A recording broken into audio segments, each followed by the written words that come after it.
Hello, like a normal person.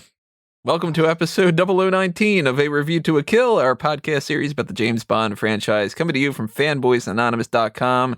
If you've got a fondness for the Bondness, then you're checking out this Bondcast for 20 episodes at this point, and we are so thankful that you are on the ride with us. Who are we? I'm Tony Mango, and I'm joined by Robert D. Felice. Ah, yes, the legendary Tony Mango wit. Or at least half of it. And Callum Wiggins. I was wrong about you, Tony.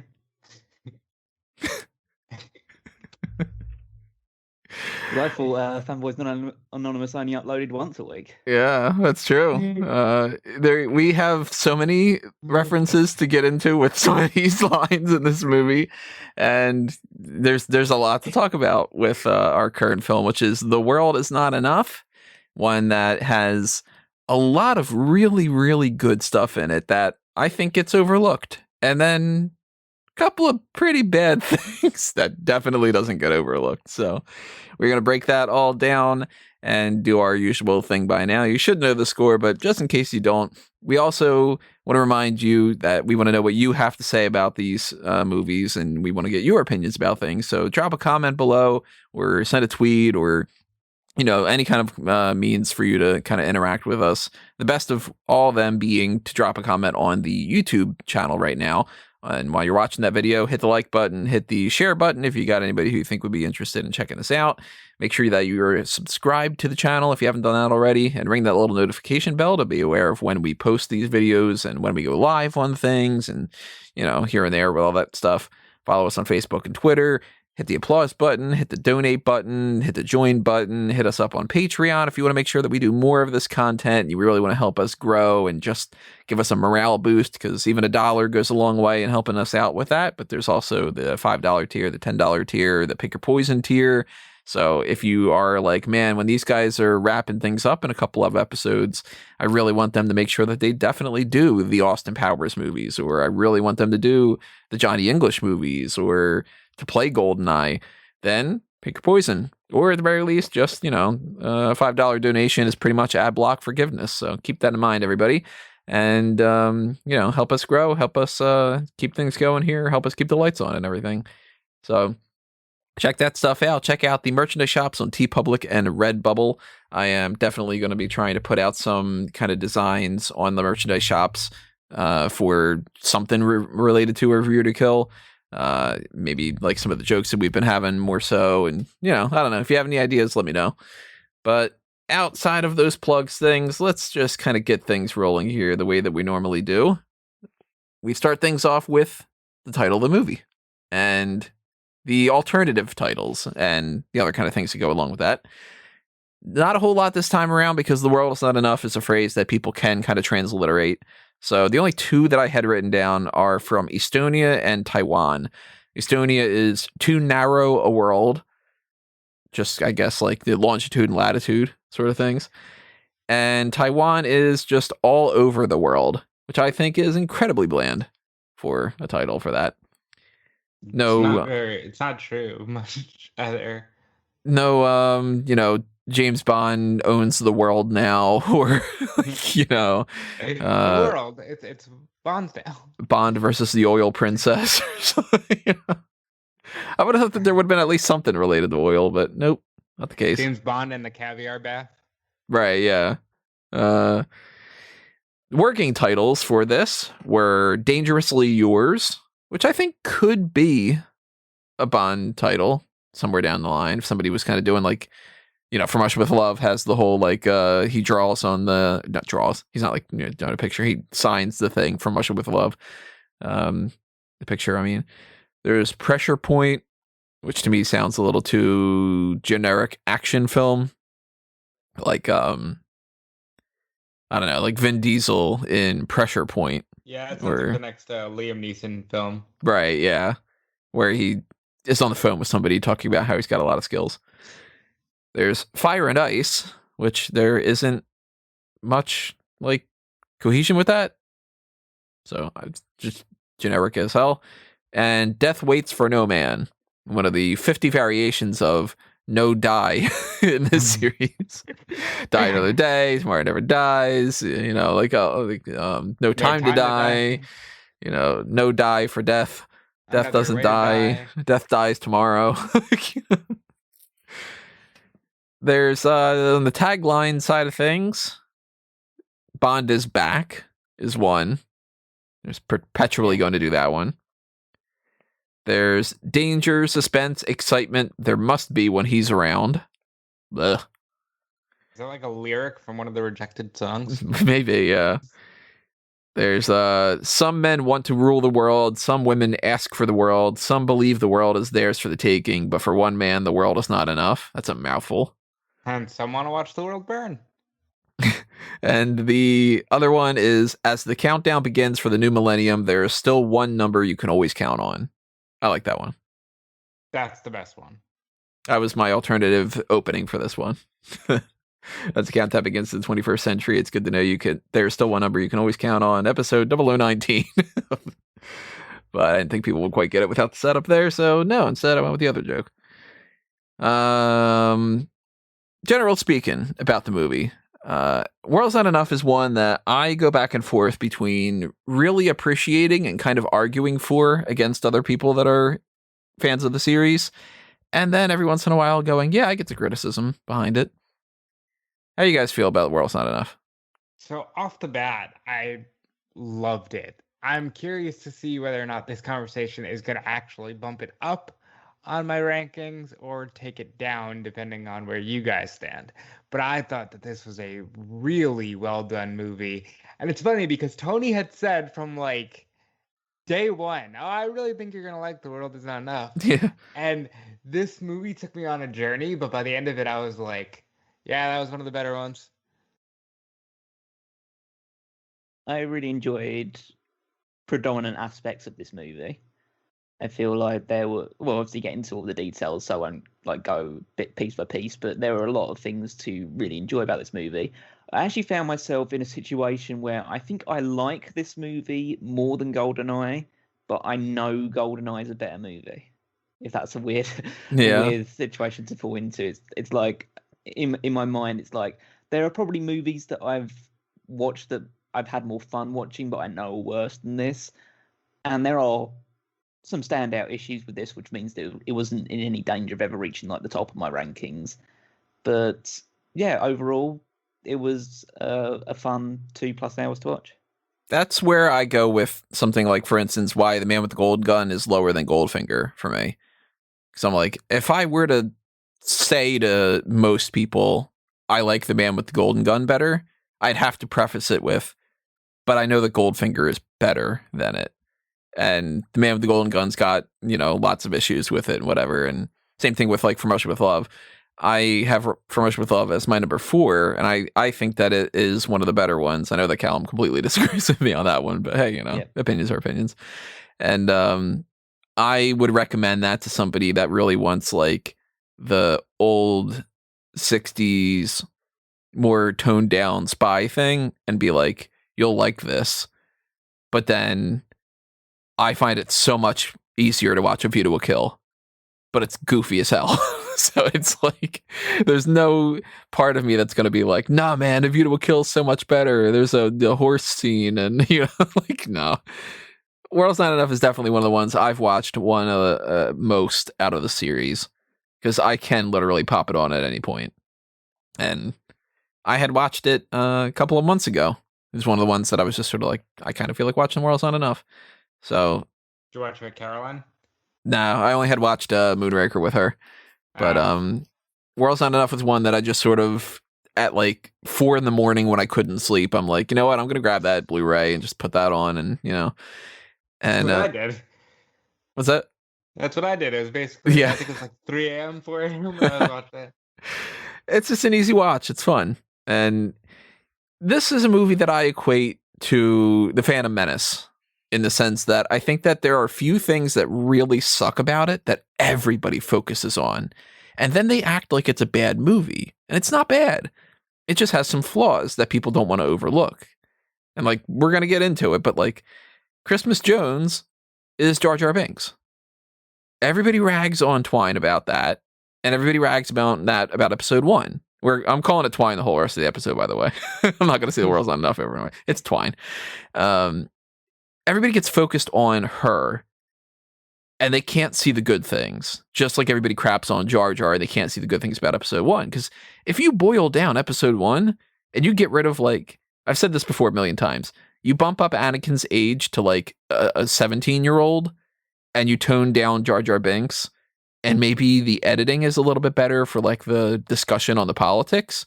That movie's fucking amazing. There are so many good things about the Phantom Menace, but everybody goes, "Yeah, Jar Jar Binks sucked." I like the prequel trilogy. I mean, I disagree. I think there's fundamental flaws in the Phantom Menace. Well, think about it. I'm not going to get too deep into Phantom Menace, but like, think about it this way: like, the Jedi are cool, aren't they? Yeah. The special effects aren't as good now as they were back then, but back then they were revolutionary. The idea of seeing that the story of how Darth Vader became Darth Vader is that he was a slave, and that messed around with his whole perception of things and his lust for power. It's a great way to go about doing that. Pod race is cool, and I'm not even a race guy. Like, Qui-Gon, great character. Mace Windu, cool character. Palpatine's cool. Darth Maul is awesome. Yoda is pretty badass just by being the leader of the council and everything. Like, there's lots of good stuff about Phantom Menace. And then something like Jar Jar and a couple of the other things. The dialogue, of course, isn't great in those movies. And there's some bad dialogue in this one too, like in Twine. I think a couple tweaks to both of those movies, Twine and Phantom Menace, you end up getting a movie that people go, "Wow, this is great," instead of like, meh, blah, blah, blah, meh, meh, meh. Yeah. The generic, I'm going to complain about somebody complaining voice. I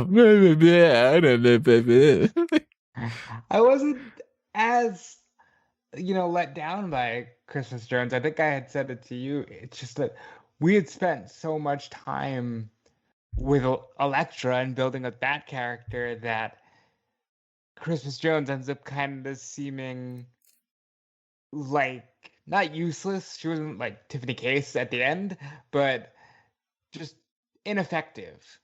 She's kind of shoehorned in there to be an alternative thing, yeah. And it's because Denise Richards, and that's okay. Tiffany Thiessen was considered for the part, and I don't know if she would have done any better or worse, but I mean, she's good looking. Where would I know her from? I don't know that name. She's Kelly Kapowski from Saved by the Bell. Okay. Yeah. Which, of course, if you're going for, hey, can we get somebody who's super attractive? Yeah, bingo for both. Yeah, ticks the box. That's basically what they did. Seemingly. Yeah. Yeah, which is. But well, they just. There. I assume so. This was how recently was this after Wild Things? Let's see. So I think that might have been the year beforehand. Yeah, so she's obviously a hot commodity at this point. Yeah, so Wild Things comes out in 1998. So they, depending on when they started her section of the production, that was released March 20th, 1998. So they had either seen it or they knew some of the buzz.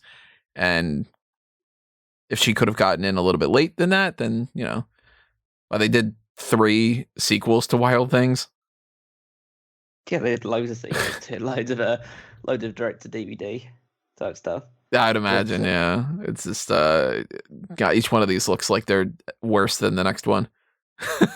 It's one of those things that I haven't fundamentally watched that series because I've got much better things to do in my time. But like from bits that I've heard, it's like it's basically the same plot just across all 4 movies, just with different worse actors every time.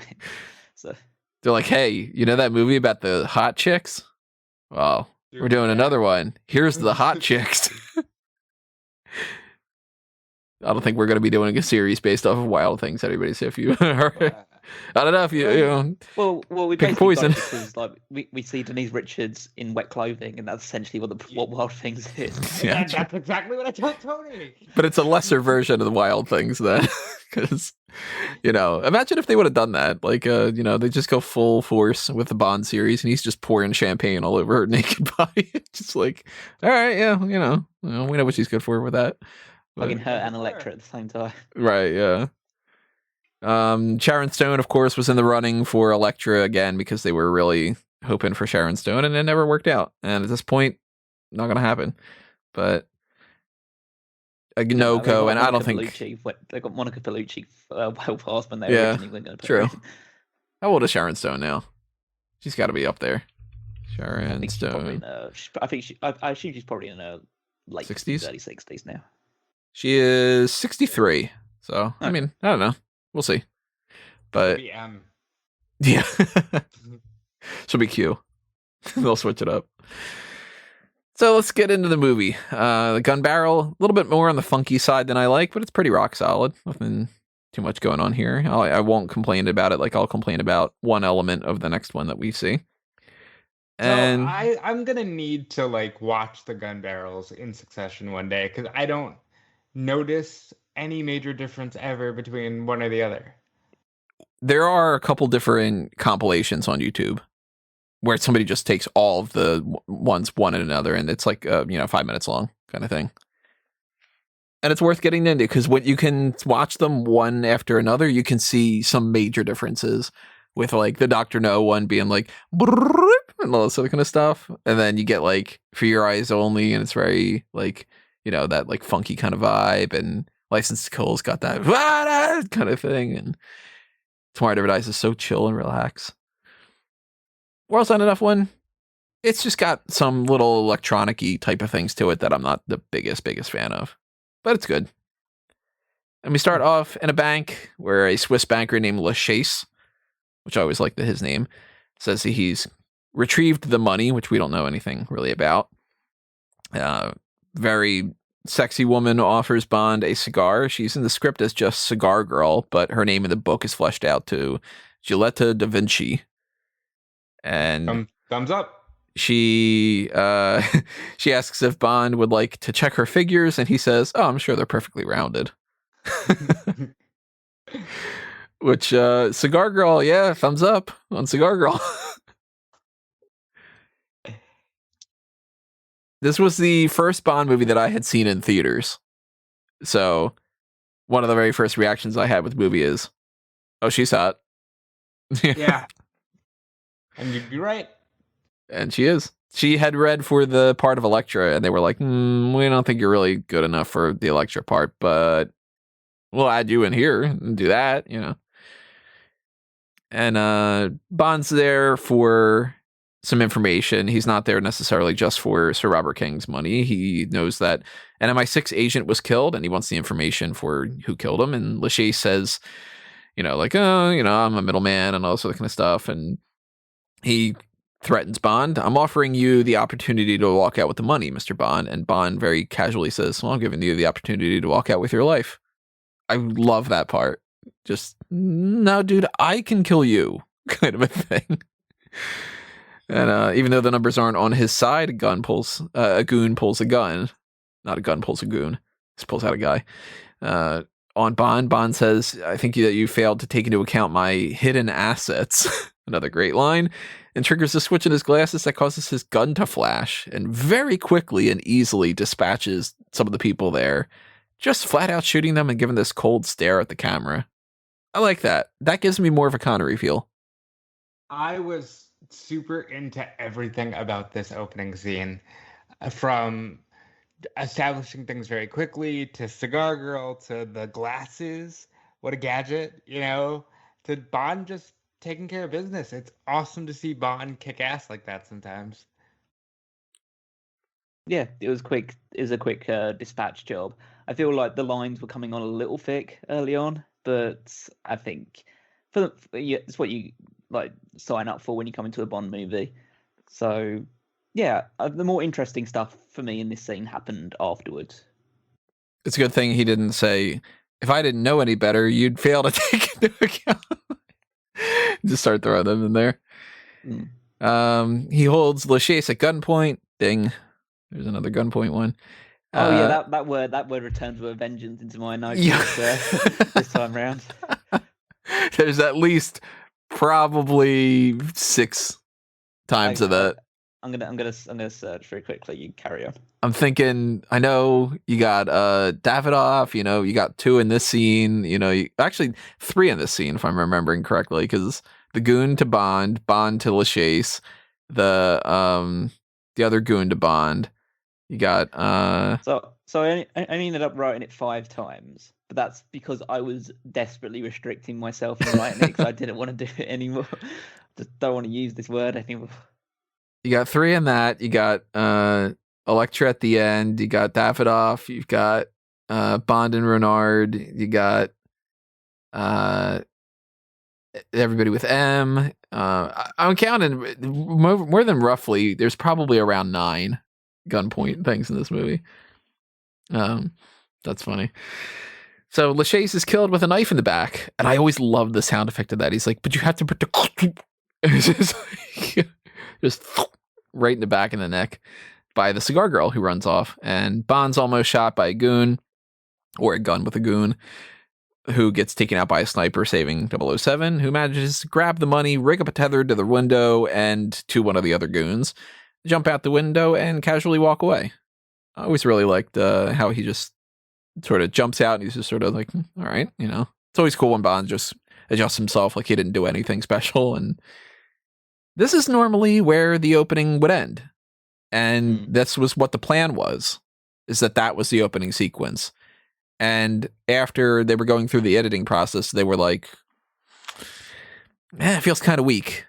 And a good portion of why it felt weak was there was a brief deleted scene. It's only like 2 seconds long, but of like establishing Renard and the sniper situation. And they were like, well, we can't just sort of show Renard already. And then it just didn't feel right. So instead they were like, let's just keep it going for the longest opening title sequence out of the entire series by far. Actually, I don't know by far. It might be only a little bit off from Spectre. Spectre's kind of long. It was about 15 minutes. Yeah. This whole opening goes, and it's just like about halfway through, I'm just really starting to like. I'm not saying that anything was particularly bad. I'm just, just checking my watch. Yeah. Just thinking, okay, we're gonna get to the credits first of all. It's not like anything that I was seeing was particularly bad or making me go. It was just like thinking, wow, this is really taking some time. I think that when you were putting this in theaters, that it had said something like the opening titles don't start until reel 2 or something, which is kind of weird. I don't know anything about projector type stuff, so I can't be like, well, actually, I don't know anything about that. I'm pushing up my imaginary glasses on a thing that I don't have the video on, so that was really useful, Tony. We couldn't start at reel 1 because that's Enzo Amore. Smart guy moment. Stupidest joke I've ever made in relation to a wrestling thing. But there we go. If you got the joke, you definitely should follow smartoutmoment.com, everybody. So we're back at MX. Penis. I have no idea what Rob just said about penis. He got all Transformer-y on us right then. Oh, better. Hopefully Rob's connection works itself out a little bit here. So we're back at MX6 for them going over the money. Moneypenny asks if Bond's brought her a souvenir from his trip. She asks, chocolates, an engagement ring. And he puts down the cigar standing up, very phallic. He says, how romantic. I know exactly where to put that. Bond's just like, And she tosses it in the trash can. I really like his line afterward. Oh, Moneypenny, the story of our relationship. Close, but no cigar. That's perfect. Mm-hmm. Great use of puns. I hope my microphone's working now. It is. Okay, great use of puns. Yeah, that's a great Moneypenny moment, I think. And that's really like one of the only things she does in the movie. I mean, she's popped up here and there, but like that's her moment for this movie. Yeah, I thought as we go, we'll talk about it. But all of the main allies were very strong in this film. And M introduces Bond to Sir Robert King, who wants to thank him for retrieving the money, and he says that he might even try to steal Bond away from M. But Bond says construction's not his specialty, and M quips quite the opposite, in fact, which I like.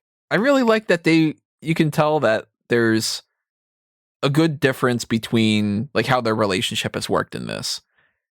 Bond and M, like for instance in Goldeneye, she talks about wanting a drink, and he's like, the cognac is whatever, and she's like, I prefer bourbon, and it's a very chilly interaction. Where in this one, when she offers him a drink, he just says thank you, and they just have like pleasantries. Like the relationship between them has grown from Goldeneye dramatically.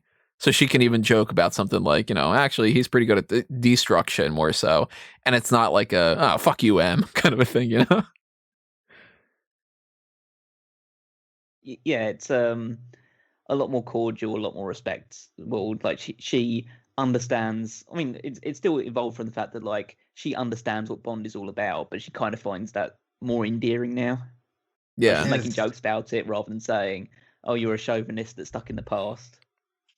But, oh yeah, you destroy things. This is a great movie for M.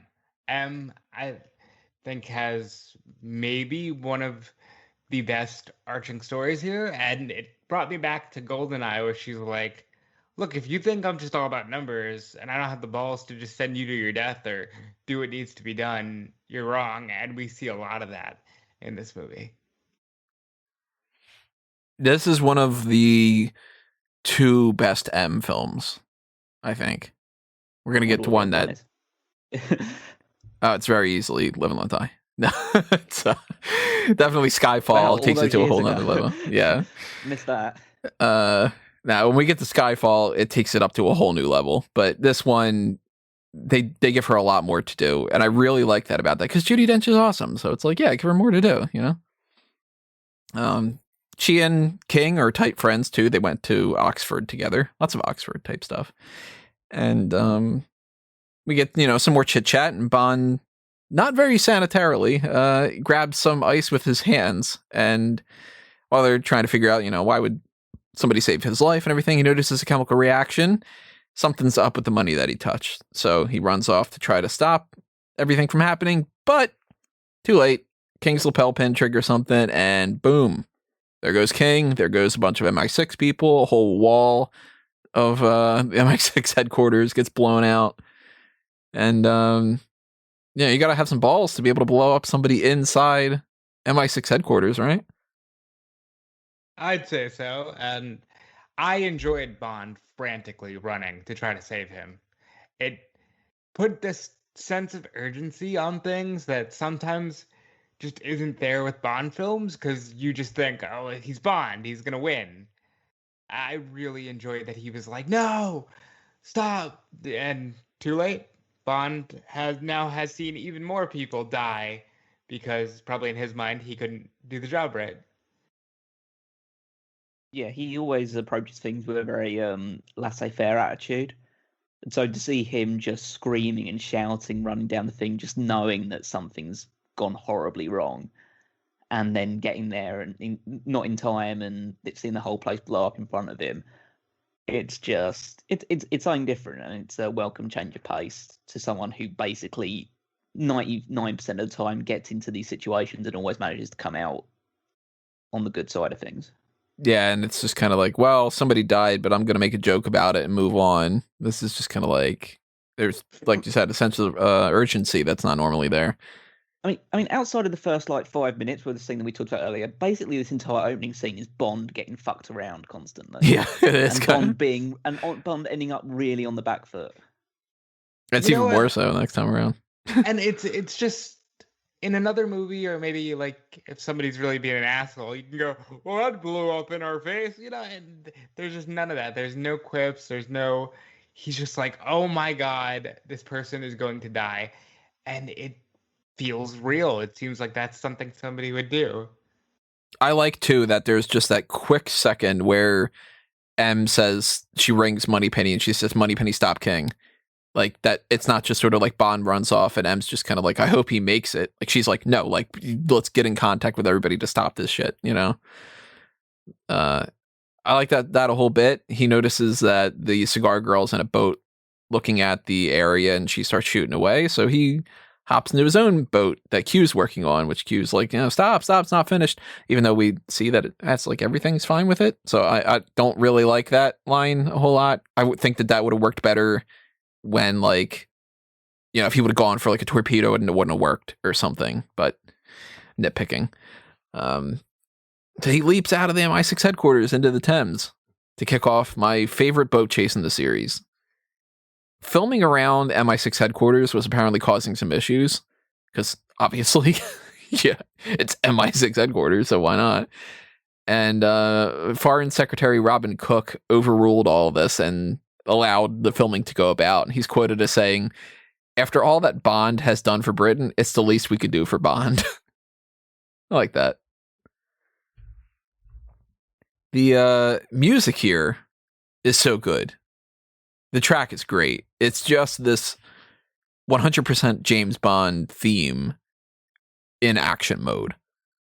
And it spans like a 2 or 3 track kind of thing on the soundtrack. It's like one of it begins and ends and that kind of thing, like with the jump out of the MI6 headquarters.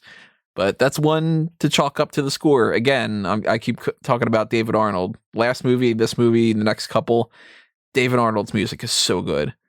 And that's a fun version of the Bond theme. I got a couple notes about the actual chase itself. One of them being, I really, really like that when Bond submerges, he casually fixes his tie underwater, which apparently was Brosnan's idea. He just sort of did it. That's cool. Yeah, that wasn't in the script before. He was just like, how about we do this? That'd be fun.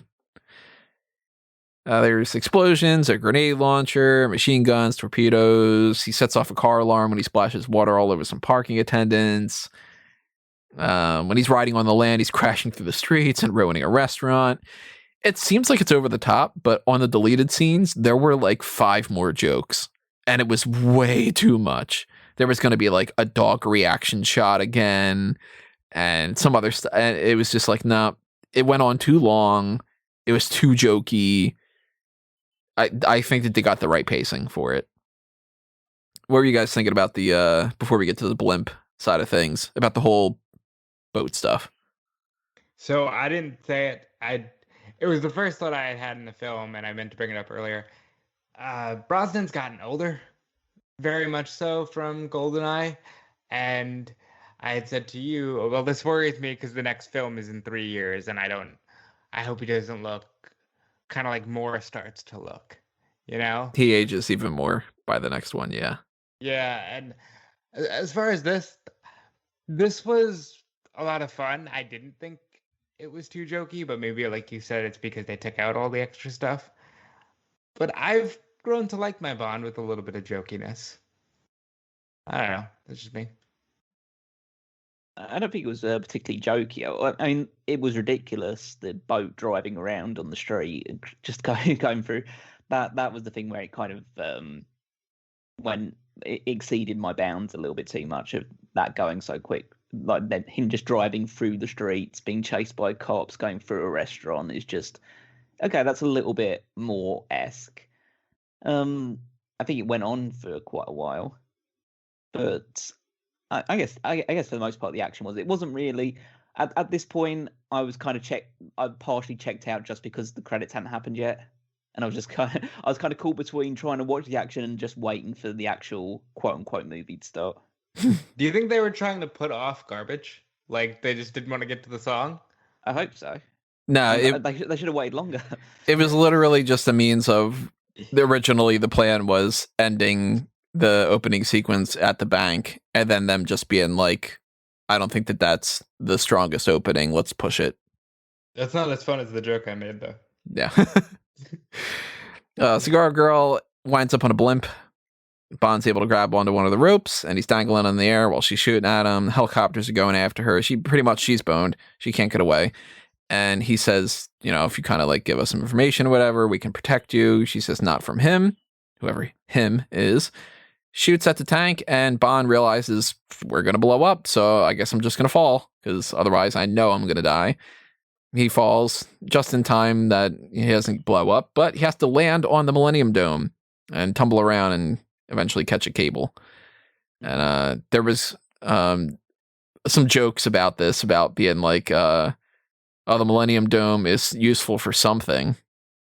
So I don't know if you know anything about this, you can fill us in on, Callum, but is there any kind of thing about the Millennium Dome being like a big giant waste of money?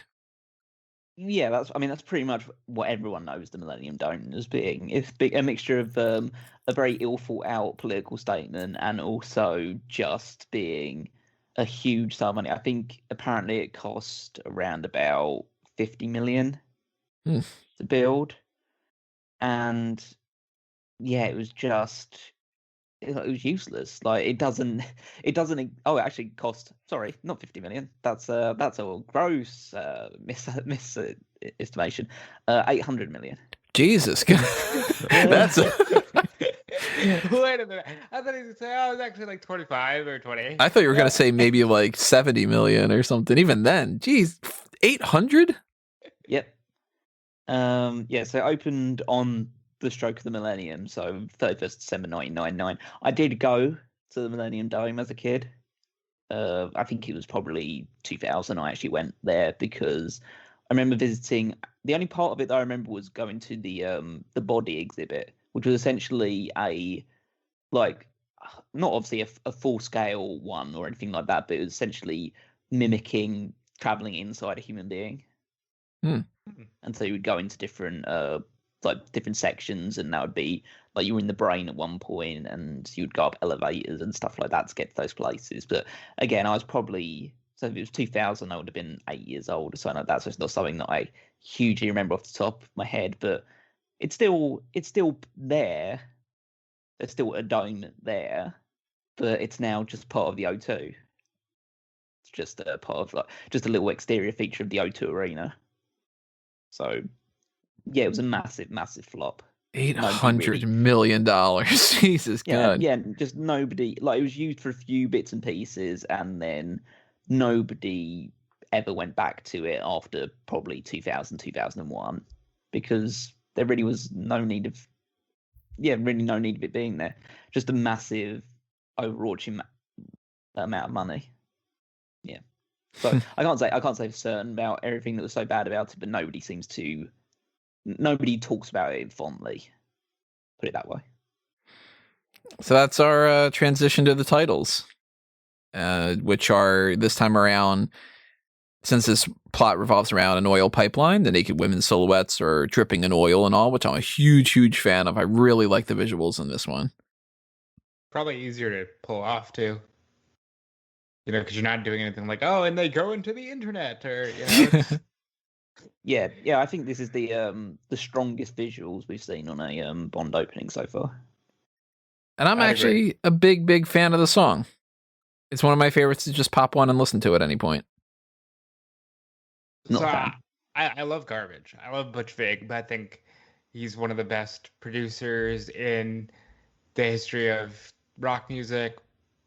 The song hits me different because it's a song that I've heard many times growing up. As a Bond song, I don't like it. As a song, it's pretty good. I'm a big fan of the tune and the music behind it. I think the lyrics are abhorrent. Not the lyrics, the actual vocals are absolutely abhorrent. I hate it. Like vehemently despise the way this is sung. So pretty much you get a cover version of it that solves all the issues.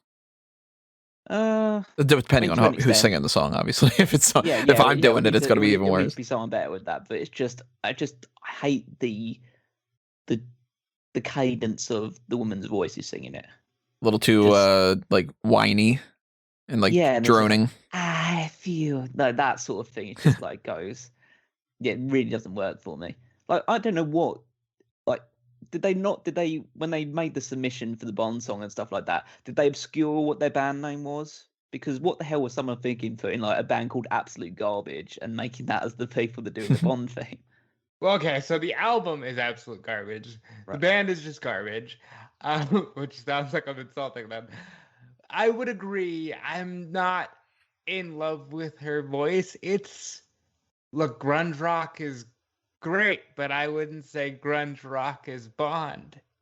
You know, like they could have chosen something else, or maybe even just gotten somebody else to sing it. Yeah, my ideal Bond themes are typically more along the Shirley Bassey side of things. Like, I want that kind of Amy Winehouse, Adele, that kind of. Skyfall. Yeah. We're Well, right there. when we get to Skyfall is making a big run for the top, and that is something that I'm not the biggest fan of either. But I guess I like enough of the song that I kind of just forgive it because I like some of the lyrics on it too. Yeah, obviously, when you look at the lyrics written down like as a poem, it's a little bit different. When you judge it based off of Bond versus an actual song and different things, you got to kind of preface it with some of those things. But the lyrics, for anybody who doesn't know it offhand or whatever, I know how to hurt, I know how to heal, I know what to show and what to conceal. I know when to talk and I know when to touch. No one ever died from wanting too much. People like us know how to survive. There's no point in living if you can't feel alive. So they work that into there, which is good. We know when to kiss and we know when to kill. If we can't have it all, then nobody will. The world is not enough, but it is such a perfect place to start, my love. And if you're strong enough, together we can take the world apart, my love. And the other part that I like, I feel safe, I feel scared, I feel ready, and yet unprepared. It's not the best. There are far more ethereal lyrics and just better lyrics. Like, You Only Live Twice has much better lyrics, for instance. And then you get songs like Thunderball that make no direct sense with some of the movies, but it's good for like Bond lyrics stuff of just, having fun with that sort of thing. And Moonraker just makes no fucking sense whatsoever. But I like it. I think it works. This is one of the ones that on my current ranking list, it is my number 3 Bond theme. Above Goldeneye, below Diamonds Are Forever. And obviously below View to a Kill. That's my number 1. It's funny because I just said grunge rock and Bond don't mix, but we're going to be talking in 2 weeks about Chris Cornell, and that might just sit at the top for me until this series is over, because I think he sings that very well, and the lyrics are perfect for Bond. You're going to be disappointed in where I rank that one. No, oh my God. Okay, we'll get there. Yeah, just a swing and a little bit of a miss for garbage. You have it currently at number 8 on your list. And Callum's got it at number 12. That's below All Time High, above Thunderball. Any reason why you put it specifically in that spot? I think so essentially, when you get to that point, it is the ones that I guess actively don't like for one reason or another. Obviously, like From Russia with Love, Majesty's Secret Service, and stuff like that. That's just because they're instrumentals, and I'm a fan of having actual vocals on it. And then Man with the Golden Gun just sucks. And License to Kill just isn't a Bond theme. And Moonraker and Thunderball, I just think they're bizarre in terms of the lyrics composition. And like it's because especially Moonraker, because it's such a weak final rendition for Shirley Bassey to have to sing after the other two. And so I put the word not enough there because it's kind of for me at the moment, it's the best of the worst. So All Time High is the cutoff of the ones that you like. One that I enjoy. Yeah. What's your cutoff, Rob? Where it becomes like, I'm not too into that one. So I actually, for the most part, love a lot of these. I wouldn't say that any song in particular has been just a trash fire, but for me, it would probably be Man with the Golden Gun. So I'm ranking all the other ones. I'm ranking, Where Has Everybody Gone and different things. My list has a good 7 or 8 more, but the cutoff for me of when I actually don't actively listen to the song anymore is, oddly enough, We Have All the Time in the World. That one I'm just not all that into, but It's only that one, Mr. Kiss Kiss Bang Bang, and Underneath the Mango Tree are the only ones that I don't really like. Even if you ask me to, is a song that I've got 2 versions of. I got the Celine Dion one and the other one too. So, yeah, I know everybody that hates The Experience of Love. I like the song. Why not? It's cheesy, it's sappy, but whatever. I like it. So, I'm surprised you have the Living Daylights ranked so low. oh, it's my number 5. But yeah, but I would assume the top 3 at least. That's where, like, because Living Daylights is number 5. I really also love License to Kill, and that's my number 6. And I love Goldfinger, and it's number 7. And I love You Only Live. It's kind of like I have to like nitpick where things go on from my number 1 right now, View to a Kill, all the way through Only Myself to Blame at number 14 are all songs that I'm a huge fan of. Moonraker is my switch over to. All right, you know what? Like now we're in a different spot kind of thing. And actually, I probably should move Moonraker below Where Has Everybody Gone in some ways. Maybe, I don't know. I might readjust that. But as we talk, I'll probably readjust mine because I've found in recent weeks that I really like Thunderball, so that might end up replacing Live and Let Die. Goldfinger. Oh, even Goldfinger. Just go right above Live and Let Die because I really enjoy Thunderball. So we'll talk about Only Myself to Blame a little bit later on, but that's the main theme by Garbage, and one that I don't consider garbage. We switch over to The Funeral of Robert King, and we're introduced to his daughter, Electra, played by Sophie Marceau, who, at this point, people probably know more so just from Braveheart than anything else. And to be perfectly honest, I don't know anything else that she's really done other than those 2 movies. I don't know if I've seen her in anything else. She's probably just, primarily a French actress. So we'll see. But in the Scottish headquarters castle, I don't know if you guys had noticed this, there's a portrait of Bernard Lee behind M. I did not. No, I did not do that. So it's a good little reference to That's her awesome. predecessor. That's good. Kind of ignores the, the other M, but, we know which ones are the 2 main ones. And they go over what happened. Bond's chemical reaction when touching the money and the ice was because the money was actually a fertilizer bomb. And one of the notes had this magnesium counterfeit strip. The lapel was switched with a copy that had a radio transmitter in it that set it off. And we get both Charles Robinson from the last film and Bill Tanner from the previous film before that giving the information. So we've got a healthy combo between M, Moneypenny, Bill Tanner, and Charles Robinson. We got like a full stacked deck. Otherwise, we're only missing Villiers and Q, and we'll get to Q in a little bit, and Sir Frederick Gray. But a lot of MI6 people in this one. A lot of MI6 in general in this one. I like that. That seems accurate, There should be a lot of people working on things, yeah. Yeah. Like, it shouldn't just be, a whole organization and there's only 3 people involved. But I like Robinson, I like Tanner, so having them both fulfill a little bit of a part here and there, very cool. I'm just doing a little bit of digging into Sophie Marceau, just to see. She does not do another English movie after The World Is Not Enough. Wow. Period. Yeah, all French movies after that point. Wow. No wonder I don't remember anything else she's done. Yeah, final movie in 2015. So she hasn't acted since then. And she's good, so I'm surprised that she hasn't done more. She had been in a mixture of things. She had been in Braveheart. She was in a version of Anna Karenina. She was also in A Midsummer Night's Dream. Who does she play in that? Let me check that.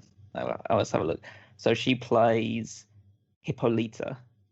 Oh, okay.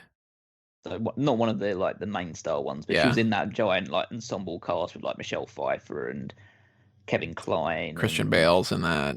Yeah, Calista Flockhart, Anna Friel, stuff like that. I was assistant director on a play of that.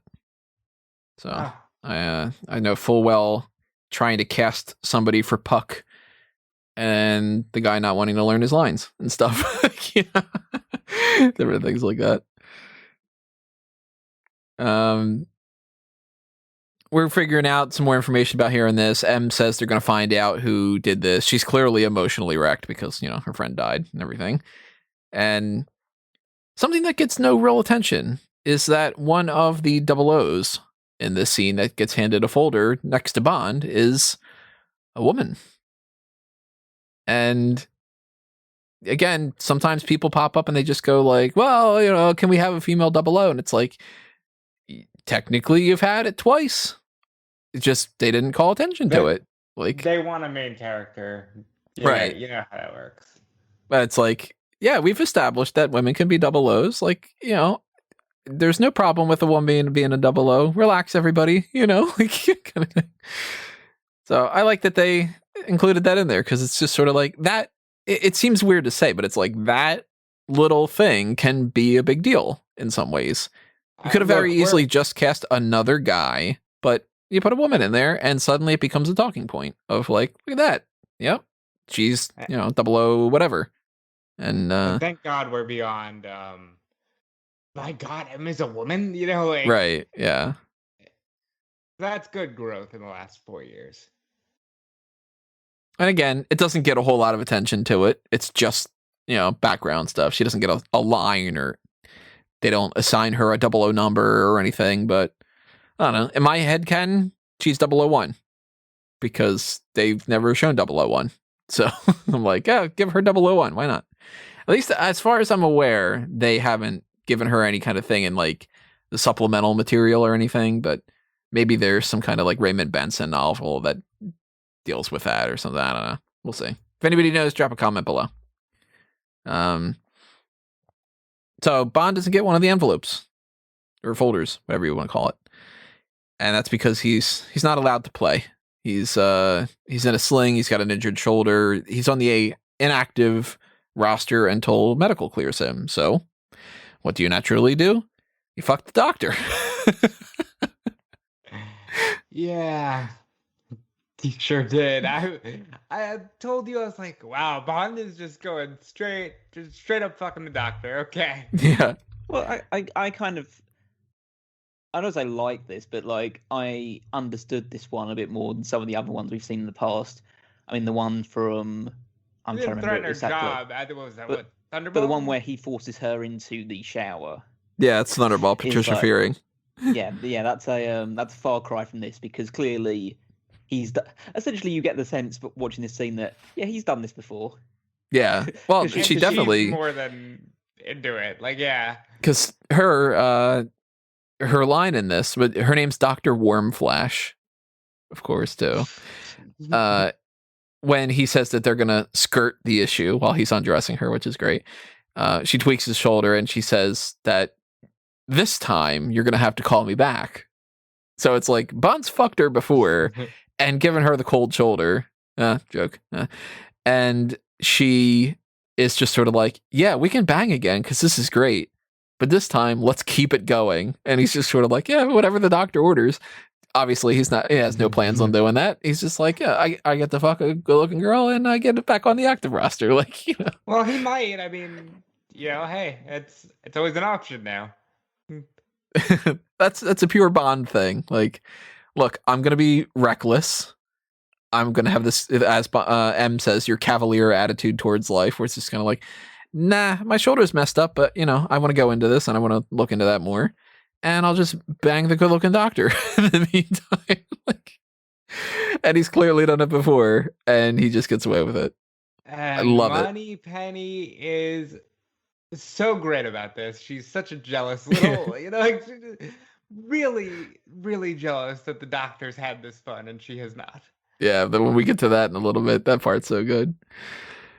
So, I mean, obviously we don't see him having sex with the doctor. We get a cut over to the next part of the castle, which is somewhere else in this location. Q has his own Q branch set up, and he's testing out some gadgets. There's a guy that has a set of bagpipes that's actually a flamethrower, which is pretty badass. That popped me, dude. That was fantastic.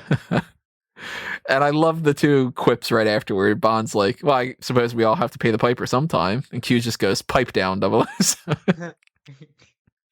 Again, these guys are so fun together. And again, we're very far from. I don't joke about my work. No, yes, you do, and it's great when you do. Thank you. Yeah, he says he's pissed that Bond ruined his fishing boat for his retirement away from Bond. It's not even in a way, of course, at this point in the series. You go back to like a Goldfinger, and my retirement away from you comes off as because I hate you, you ass. And this is just kind of like, oh, I'm going to try to get away from you, you lovable scamp kind of thing. Like, Yeah. there's such a good camaraderie between Brosnan and Desmond. I love it so much. He introduces him to the young fellow. Yeah, what the fuck? All right, look, I love John Cleese. I do. I think he is one of the best. Young, they're playing this for laughs, right? Yeah, of course they're doing that for laughs. That was the idea. The fact that said, "Oh, the young man is doing it because following him," because I assume that Desmond Llewellyn was in his late 70s, early 80s at this point. Cleese was a sprightly 60 by comparison. Oh, well. So Llewellyn was born 1914. So And, Cleese is 25 years. Is 25 years younger. Oh, well, at that Yeah. point, okay, maybe it's not even for laughs. Maybe he's just like, he's a young guy. Yeah, he's 25 years younger than I am. You know, he's a spry young chicken kind of thing.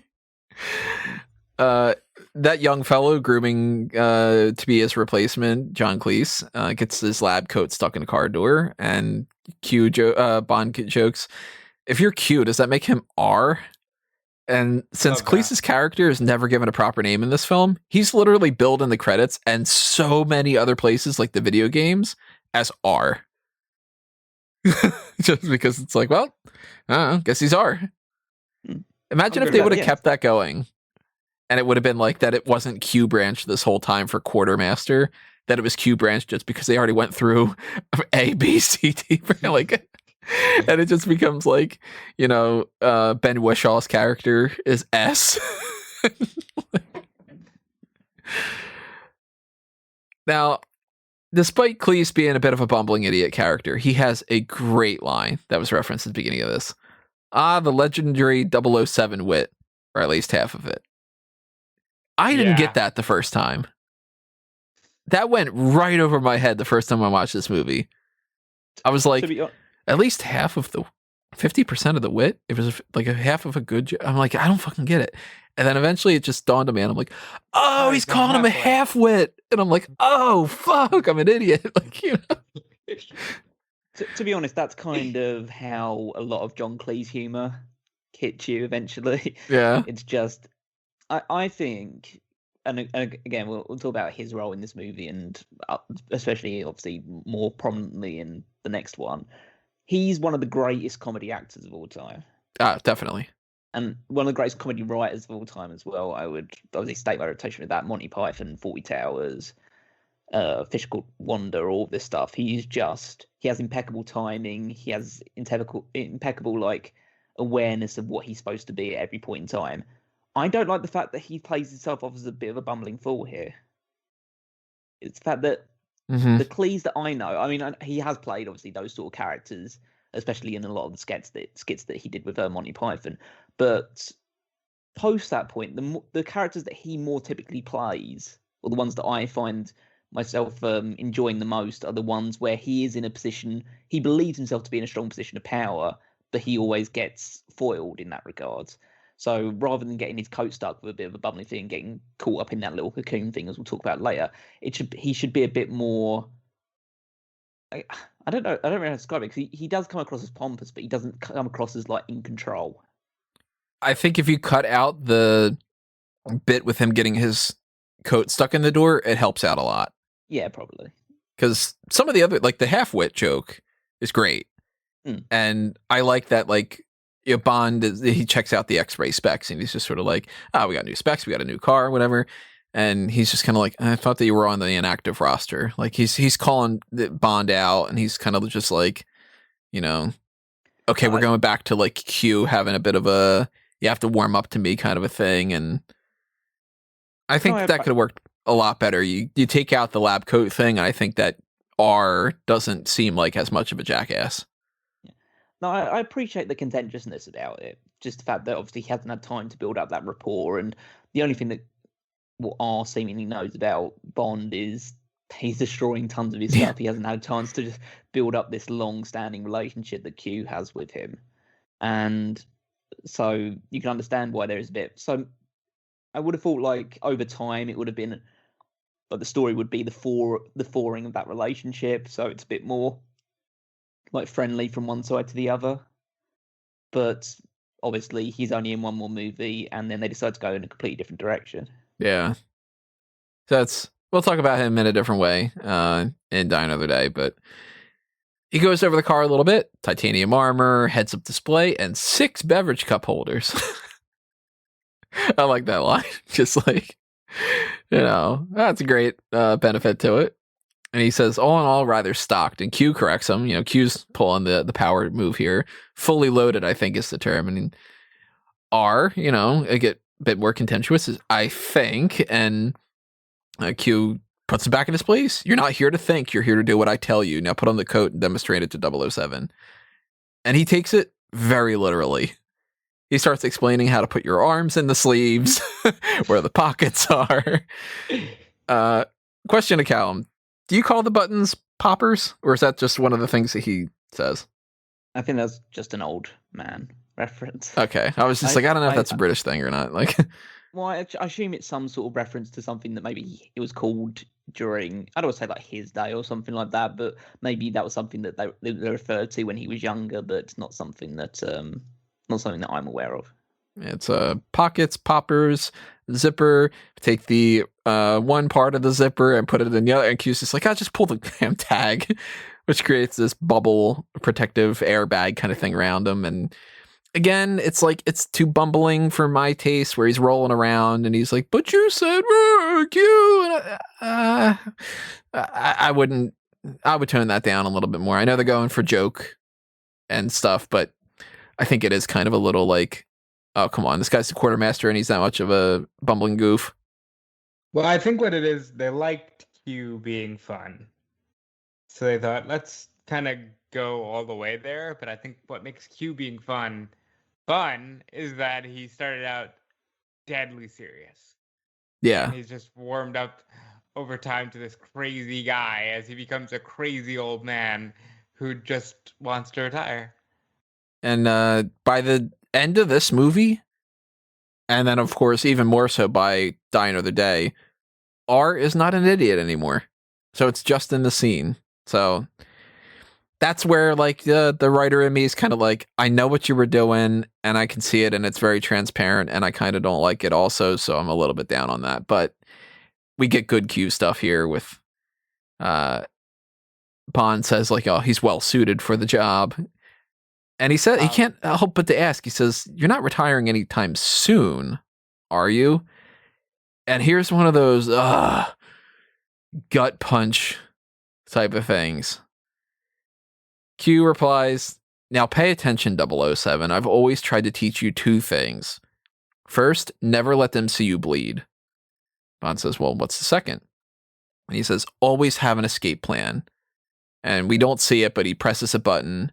The floor beneath him starts lowering, and he slowly descends out of the frame and out of the series with this sad music track that transitions us to the next scene. They didn't score this, but that's the last we see of Desmond Llewellyn. 3 weeks after the movie premieres, he dies. Yeah.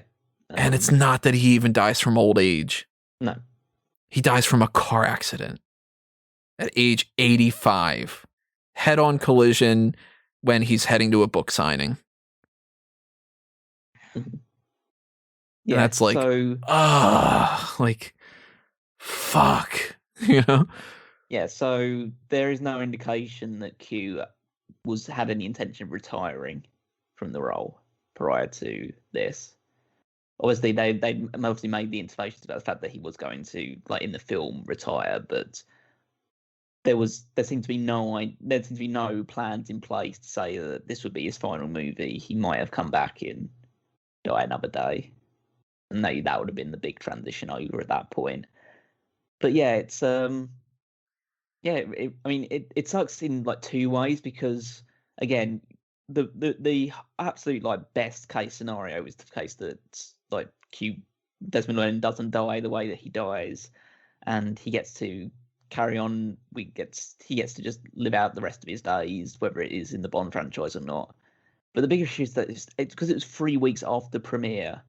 Then there's no real there's no way to re-edit the movie to be a bit more of a tribute to him, because obviously by the time the movie came out, he was still alive.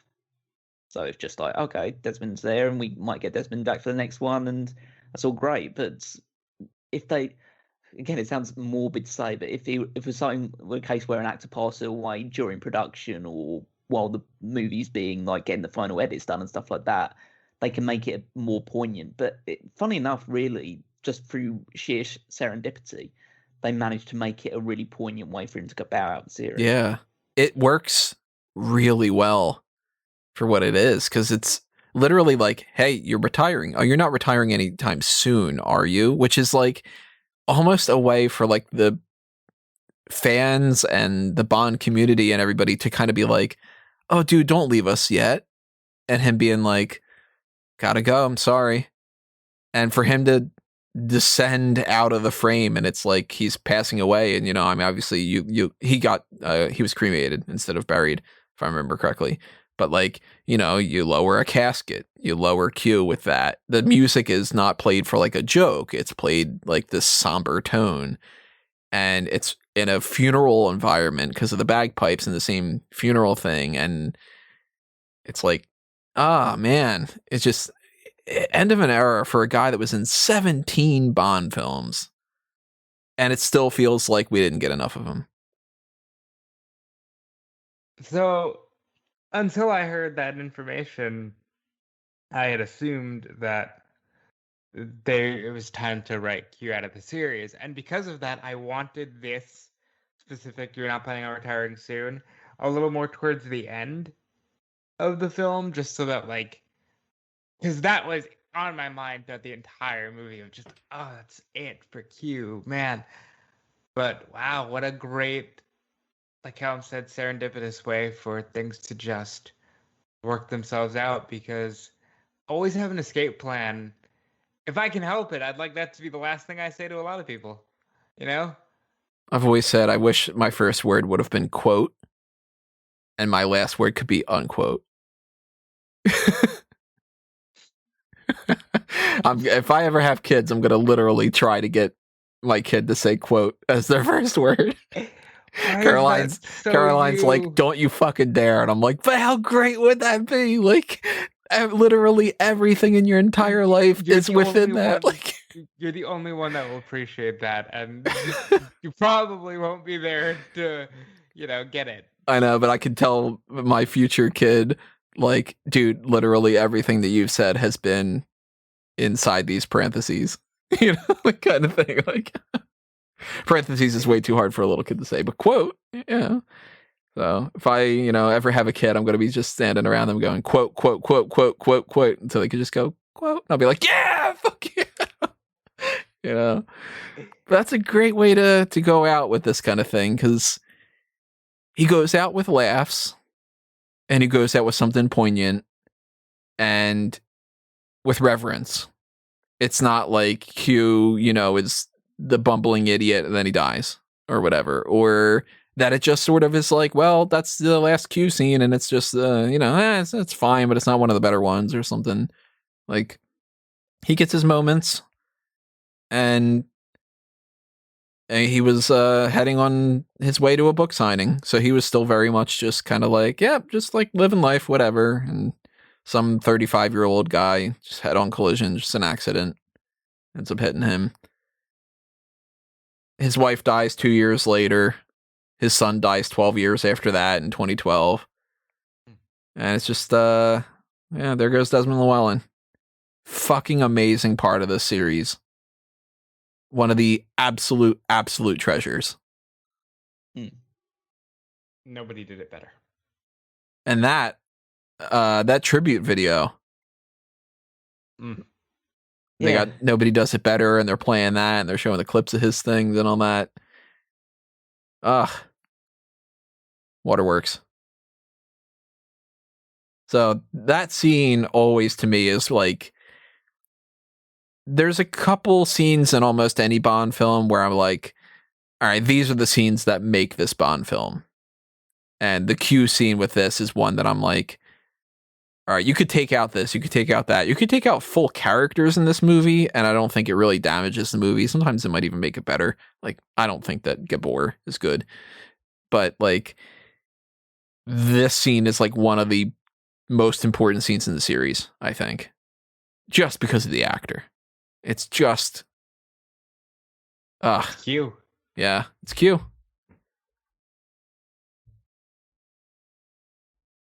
So, unless we have anything else to say, you guys have anything else? There's no Yeah. happy way to transition. Yeah. Like, Q's best. Bond's looking up some more information about Sir Robert King and Electra on his computer, which apparently is a touchscreen, even though it clearly isn't. And Electra was kidnapped several years ago. She was held ransom for $5 million, the same amount of money as the beginning of the film. She escaped by shooting and killing 2 of her captors. Turns out Bond is locked out of looking deeper into this, and he calls M out on her being the only one that could have sealed the file. So she spilled the beans. When Electra was kidnapped, Sir Robert King reached out to M for help because obviously, you know, she's the head of MI6, so she should know more about this stuff. And she says since they didn't and they never negotiate with terrorists, she went against every instinct in her heart and every emotion as a mother and told him not to pay the ransom because she thought they had more time. And the terrorist is back. Who's the terrorist? Victor Zokas, otherwise known as Renard the Anarchist. Before we even get into Renard, I hate the name. Yeah. Renard. It just sounds like, I don't know, the nerd or something to me. I hate it. Yeah, it's not great. It's not like he's, Billy McFuck yourself or something, but like Renard, I'm just sort of like, Victor Zokas sounds like, oh, okay, that guy's going to fuck you up, sort of. Renard is like, is he the tech guy? It's French or something. It means something else. I know there's some kind of elements to it, but yeah, I'm not feeling that. How you feeling, Callum? It's not particularly Russian, considering that he's a KGB agent, or at least a former one. I would imagine it would make more sense to have some sort of Russian name instead. It's I think it's French. I'm trying to find that information now. Where it's like it means something, and that was like the reason why they went with it or whatever. But okay, so it's French for fox. So that's not even worth it. Yeah. It's not French for bullet in the skull. So originally the character was French in the first draft, and his name was, I don't know if I'm pronouncing this correctly, Claude Soralt. So it's still like just, Claude. This was going to be the reason why Stamper no-sold everything. They just carried that element over. It was going to be like, oh, Stamper doesn't react to getting stabbed all the time because he's got this deficiency where he can't feel pain and whatever. And they're explaining it in this movie instead with M had sent 009, maybe the same one that was the clown, maybe not, maybe a different 009, to kill Renard. He shot him in the head, but Renard obviously didn't die. And the bullet is still in his head. It's ruining his senses. He feels no pain. And as Dr. Warmflash says, he can push himself harder and longer than any man. He'll get stronger and stronger until the bullet eventually kills him. That doesn't make sense. That's dumb. We did just see a boat driving along the road a little while ago. I'll buy a boat with a rocket engine being able to push itself through there a lot more than a dude's got a bullet in his brain and it's conveniently only killing off his senses until this is hokey shit that I don't like. I'm like, you're getting into superhuman territory here. There is, I mean, the fact that he's making him stronger probably does go over the top. There is medical like things out there with the sense that like if you put pressure points or you have even needles or in this case bullets put into certain parts of the brain, it can cut off different parts of the senses and stuff like that. Or so there is some logic in that. There could be some sort of idea that a bullet has been got in the exact right place, that it's basically cut off his ability to feel anything and he's numb to anything. I can kind of buy that thing. The fact that he's getting stronger is a bit ridiculous. I don't know how it really works in that regard, but the no feeling anything I can kind of buy. Yeah, if they just kept it as he doesn't feel any pain or any kind of senses, okay. But like he can get stronger and stronger every day until he dies. You're gonna turn him into the fucking Hulk at the end of the movie, you know? Like I don't like that. I do really like Moneypenny calling bullshit on Bond getting cleared, though. And she says she's sure that Dr. Wormflash was touched by his dedication to the job in hand. And she shoots her daggers. Yeah. You fucked him. Like, it almost endears me to Moneypenny that she just wants that relationship with Bond. And Bond won't do it because Bond is like, not you, care about you too much to just either use you or not. Right. You mean way more to me than a fucking Chuck situation. And she's just like, but you got to fuck him, you bitch. It's made me so much more like, just endearing to both of them as the series goes on, because that's why he won't do it. Because I'm not going to do that to you. And just that sort of like, you can almost take that too in a way where she's just sort of like, you couldn't resist him, could you, Molly?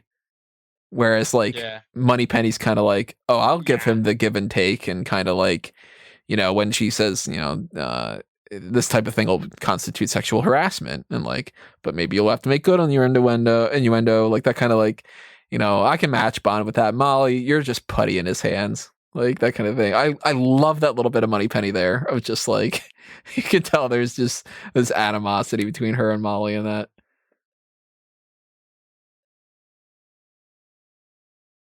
Yeah, got the route. So I don't have much to add to that other than the fact that Moneypenny is there's a lot of jealousy. One of my favorite scenes. And again, Moneypenny, one of the best treasures of the series by far. I don't know how they could have gone a couple movies in the next, like when we get to Craig, where they're just like, oh, you don't need Moneypenny for a while. It's like, what? Like, we'll get to that in my complaints section on the Craig series. So once again, Elektra is going to be the bait, and M has another great line for this shadow operation. She tells Bond, remember, shadows stay in front or behind, never on top. So hit it from the back. Yeah. I love that. I thought that's great because it's like, again, you know, M at this point, she knows what Bond's up to. She's just like, all right, we're going to use her as bait. I don't feel comfortable about this. Also, can you not fuck her, Bond? Like, you fuck the doctor, you fuck this one, you fuck that one. I love it. Absolutely love that. And to his credit, Bond does show some restraint for a few hours. Yeah, a little bit of restraint. He's got about the same restraint as when Caroline and I got together during the beginning of the pandemic, where this is, I don't know, a month after the pandemic really kicked in, and she was planning on spending however many months going forward with me at the whole thing, and she's like, but I'm worried that I'm sick. And I was like, well, yeah, I know, it's kind of like it's a scary type of thing. And so she gets to my place and she's like, but I think that we should wait at least a week before I even kiss you. And 45 minutes later. So Bond being like that, I get it, you know. There's a great rendition of the main theme for the transition to the next scene. And again, David Arnold knows how to work these themes in there. He is so good at it in ways that so many of the people in this franchise aren't. We meet Elektra's chief of security, Davidoff, along with her bodyguard, Gabor, who is certainly a bore. Yeah. Tell me one thing about Gabor's character other than what he looks like. I didn't even write his name down. That's how much. Yep. I So will I spoil didn't this. He is my absolutely bottom of the tier henchman in the entire thing so far. He is worse than Is Vargas. he a henchman? He doesn't. Oh, he totally is. He's a bodyguard, yeah. I mean, yes, in theory, but like he doesn't do anything. Yep. He shoots a couple of people sometimes. Eh. We have 4 henchmen in this movie. 5 if you count another character we're going to get to in a little bit. But we have 4 henchmen. And the 4 henchmen are in my bottom 1, 2, 3, 4, 5, 6. Bottom 9 of all the... We've gotten 41 henchmen on our list. And 4 out of them, all 4 like that I'm technically classifying as henchmen, are in the bottom 9 for me.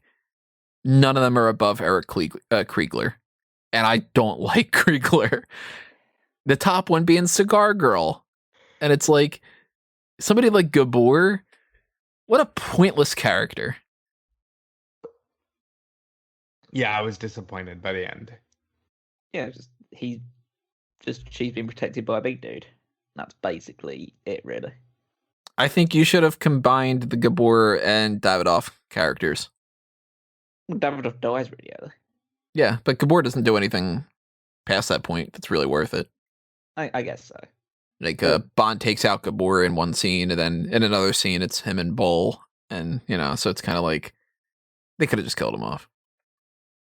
I don't know if the guy got, like, the part because he was just, like, somebody knows somebody, or, I don't know. Whatever it might have been. Can we talk about the fact that when Bond is making his entrance into Azerbaijan, there's this giant helicopter. There's this helicopter that's using this giant, weird buzzsaw contraption to cut down trees aside.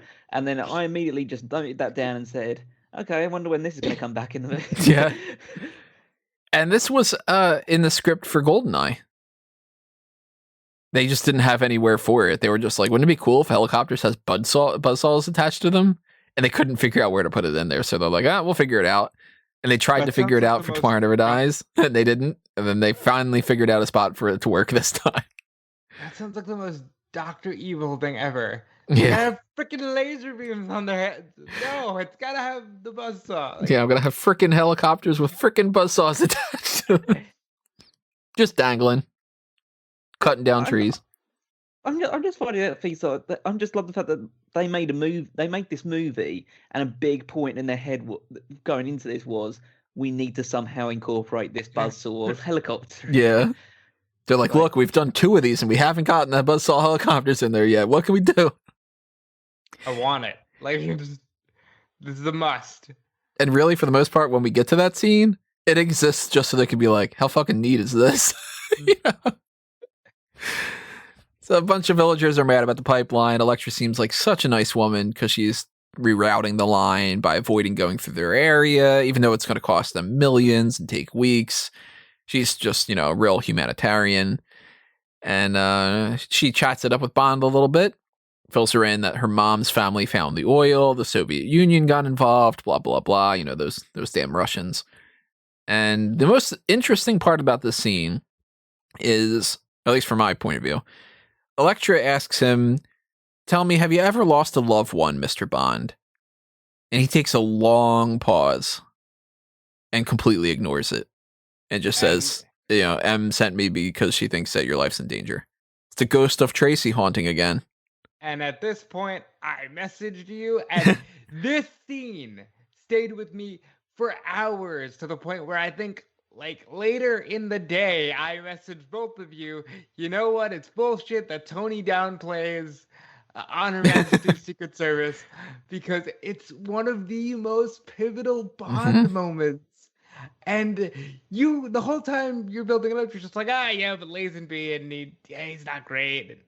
this is the most important movie. Like, I love that's that what's this comes back. that's what kills me about Secret Service, because a couple things change in that movie and it becomes number whatever it might be. But I don't like Blofeld. I don't like Lazenby. I don't like the way that they shove Tracy out of the movie for half of it, and then she just comes right back in, and it's just like, oh yeah, I forgot about her. And it's like, damn, it's so important. And I want to love it so badly, but I can't watch it without hating a lot of it. And it's the movie that, like, you either love it or you see the flaws in it like I do. But even if you see the flaws, you appreciate Tracy. Like, Tracy is so damn important to the series. Yeah, and kudos to Callum for having the foresight to have it at number 1. What's the best movie? Clearly, it's clearly one of the more important ones too. I love whenever they reference Tracy, and I hate that when we got this switch over to Craig, it just becomes, okay, that's not a thing anymore. We don't know. It might come back. Maybe he actually will stay with Tracy. You know, maybe there'll be a new Tracy. Yeah, that lives. Oh, their time to die too. So I don't know. How weird would it be if at the end of No Time to Die, somebody just pops up and it's like, hi, my name is Tracy. It's kind of like, you know, but I really love that they added this in there, because again, they could have very easily just cut that line and just had him be like, you know, well, we've all lost somebody, or like, you know, but I love it. Absolutely love it. And he's back to quips right afterward too, because he's Bond. So she's going to check the service line, and he says, yeah, it is. I hope you know how to ski. And he's like, well, I came prepared for a cold reception. I love the return to skiing in this franchise. Was I was getting worried about those stunt skiers. They're just trying to sit hungry waiting for another Bond movie to come out, and they just keep passing them by. Yeah, I have a note in here after the cold reception line that says Callum's happy. I mean, as far as like skiing scenes go, this is one of the. I would say it's pretty weak. I'd say it's pretty weak in comparison to a lot of the other ones, because it's not as long, and there's not really as much that happens in this one. But there's some good mountain shots. It's always nice to see some better with California Girls. The skiing sequence at first is very light and flowy. It's the whole, like, they're falling in love type of a thing, even though they're not at this point. But there's a song in this that David Arnold keeps hearkening back to. It's one of his go-to repetitive, like, love themes throughout his tenure. I really, really love David Arnold's work with the score in these movies, where he has motif ideas. And I'm going to talk about another one of them later on when we get to a Renard scene. But anybody who's like you don't even have to be a music aficionado. I don't know jack shit about music. But throughout his movies, he has, like, here's the love theme, here's the action theme, here's the tension spy theme, here's the whatever. And it carries on from these different movies, where you're like, by the time you get to, like, the Craig films, even just that quickly, and you hear some of these themes, subconsciously, you're like, oh, that's tension. And it's like, yeah, man, that's how it works. Like, I hate how in so many series these days, and they did this for a little bit with the MCU, and thankfully by the time they got around to, like, phase 2, they were out of the habit. The MCU established these themes and then got new people to do new themes. And eventually somebody was like, no, we need the Avengers theme. There's a great video on YouTube that I'm blanking on the name of it right now, but it just talks about a guy goes up to people in the street and he's like, what song is this? Bum ba dum bum bum ba dum. They're like, oh, Indiana Jones. And it's like, ba da da da da da, James Bond. Da da da da da da da da da da da da. Godfather. Da da da da da da da da da. Okay, Star Wars. And he goes, sing me something from the Avengers movies. And people are like, and it's true, because for a while there, they weren't keeping recurring themes going. And eventually, of course, it becomes now at the point where you hear this, like, da da da da da da da da da da da kind of thing, and you're like, okay, that's the Avengers theme, and you've got the Winter Soldier theme harkens back in Captain America and the Winter Soldier all the way through Falcon and the Winter Soldier and different things.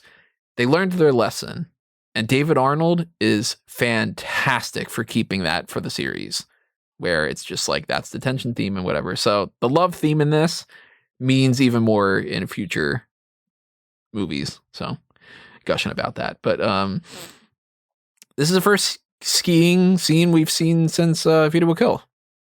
Unless you count the cello in the car with Living Daylights, but that doesn't really count. Actually, did we decide if that counted? That's the skis on the car. Did we count that? I enjoyed the cello. I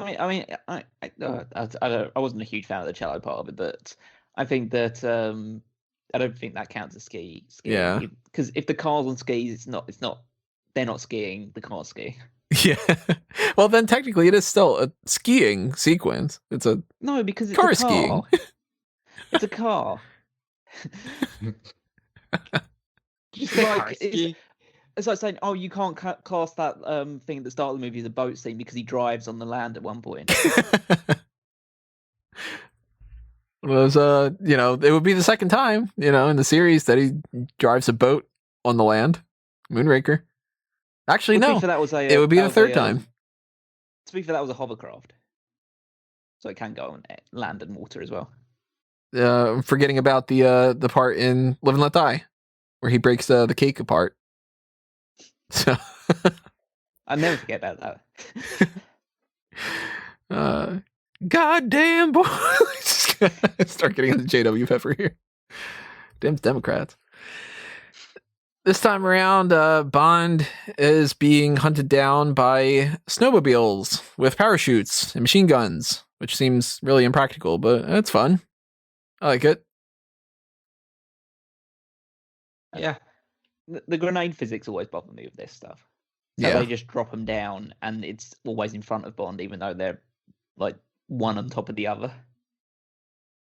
My favorite moment of this whole sequence is when Bond maneuvers a guy to fly off the edge of a cliff, and he's very proud of himself.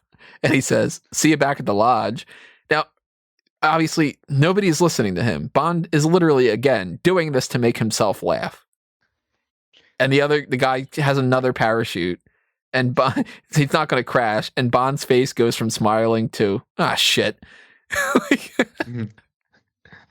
I love that, because that's definitely like, let's play with Bond a little bit here, like, ha ha ha, I just got, damn it. Kind of like, love it. Love that part. Speaks to my whole theory about him just being a nerd. Yeah. Yeah. Dun, dun, dun, dun, dun, dun, dun.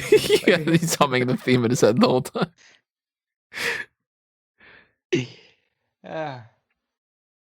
He's able to dispatch the last guy by using his ski to clip the parachute, which is what happened during the stunt of The Spy Who Loved Me. So they're referencing that a little bit. Although, obviously that guy didn't die, thankfully. And the explosion sets off an avalanche. Thankfully, he's got his protective coat, so he helps save, Elektra, and she flips out that she's gonna suffocate. They're insulated inside the bubble airbag thing, and they're safe. Neat little scene. I was actually shocked that he decided to bring that on the mission with him. After what he saw the demonstration and thought, yeah, all right, I'll take it. Might be like a school supply kind of thing. They just put the stuff, it's like, you're taking this, I don't care what you do with it, but you have to have this. I mean, it's the type of thing, like, if you're going to get the watch, you might as well have a watch that does that. If you're going to carry around sunglasses, they might as well be X-ray. If you're going to wear a coat, they might as well have an insulation thing on it. Instead of carrying around, like, the set of ropes in Octopussy that you can climb up, where like goddamn the umbrella and For Your Eyes Only, that it's gonna spike your neck. Or that plate that decapitates people, you know, the serving tray thing. But you need a pen. You might as well click it 3 times and throw it at somebody. I was very surprised that the Thank God We're Less Sex didn't start right there in the bubble. In the bubble, yeah. Takes a little bit of time. You gotta warm up a little bit. So in Baku, Elektra wants Bond to stay with her. He can't. And she calls him out. You know, well, who's the one that's scared now? Scared of love. Yeah. And he goes to the casino. You know, play some little Banco Sweevy wheat kind of stuff. But we don't get to see that. Well, he doesn't. He doesn't do anything. He just he's just there. Well, as I All said, business there. we don't get to see it. You know, maybe he played yeah, some hands ahead of time. You know, well, he gets to see a hell of a lot because he's got some fancy. He's got some. Finally, it's taken 19 movies or whatever it is. We finally got X-ray specs, and everybody in the casino is packing heat. Not a damn person in that place that doesn't have a gun on them. Some of them, even like the women, have like 3 guns. Yeah, they have like 1 gun in their like upper pockets, and then a knife around their thigh and stuff like that. It's just... Hell of a casino, right? Next time I'm in a casino, I'm going to be wondering, you know, how many people are around there. I mean, we know who owns it, so. Yeah, true. The guy who owns it is who he's after talking to, and he says he wants to speak to them. This guard's, you know, kind of giving him the shit. So Bond orders a vodka martini, grabs the guy's gun, stabs his tie through the bar, hands the gun over to the bartender, drinks the martini. Bond's so smooth. Yes, you know, very casually doing that. Smooth as fuck. This was about everything that you just expect James Bond to be. Like he's looking around with the X-ray specs and he sees that all the panties drop in the area. Dr. Worm flashes like I'm having hot flashes. Guy who owns it, Valentin Zukovsky from GoldenEye. He's more jokey this time around too. So yeah, this is a lot more what you'd expect from Robbie Coltrane. What was the first thing that pops in your mind when you guys see, it's Valentin? Oh God. Why? Oh God. I wasn't too much of a fan first time around, and I was just like, I don't know if I like where this is going. This is still at the point where I'm like, opening scene was good, Q was great, main allies were good. I'm not in love with Elektra at this point. I even told you, I was like, if she's the main Bond girl, I'm not I'm not feeling her as just like a casual Bond girl. I just wasn't fully into the movie yet. So I was happy he was back because I feel like that was one of the things in GoldenEye that I felt just wasn't played up upon, just him, because I thought he was a strong character. And so it was good to see him return. And then he always got a goatee this time. Yeah. That was kind of the first thing that really captured my attention. Oh, he's got a goatee now. I don't know what that was all about. If that was like a choice on his end, or they wanted him to have it, or if he was like doing that for another movie and they're like, it's fine. But it definitely stands out. Maybe that's what people saw that and thought, he can pull off a beard. Hagrid. Yeah, maybe. See, he tells this guy that's with him, Mr. Bullion, to give the girls that he's with, you know, these 2 floozies, give them some money, give them an inch, and make sure that they lose it in this casino. I like that line. Love that line. Bond jokes about Bullion because he's got gold teeth. He says, I see you put your money where your mouth is. Again, nerd Bond. I like it. So Mr. Bullion is it was a DJ called Goldie. Goldie. Yeah. And he's had like I think this was his first acting credit. I think so, yeah. One of his first ones. So clearly he knew someone. Because I don't know how he would have managed to get. No, it's not like he's in a super prominent role, but he's in a fairly big role here. I'd consider it pretty prominent, considering all of the major scenes he's in. He's got more lines than Cigar Girl. He's got more of a purpose to him than Gabor. That's for sure. Yeah. Yeah, and those gold teeth are genuine. Yeah. He has gold teeth. That's why he's a gold. I'd assume he probably knows David Arnold from the Music Connections, but you never know. I mean, he could just be like Barbara Broccoli could just be like, yeah, big fan of Goldie or something. Like, I of course know him for nothing other than this. Literally, if I were to bump into that dude, I'd be like, oh yeah, it's Bull. So he was in Snatch, which is a Guy Ritchie film, and he also was in EastEnders for a short period of time, which is one of the two most foremost British soap operas. I can't picture him being a soap opera guy. What was Well, he the played a time gangster. period? So. Oh, okay. Well, I could picture him being in Snatch. Because that one, that's a weird movie. It's a movie that I really wish that I liked, but I didn't. Something just doesn't speak to me about it. And it's not just the fact that I can't understand a goddamn word that Brad Pitt says in the movie. Humor me for a little bit more while I gush about music. The music in this casino.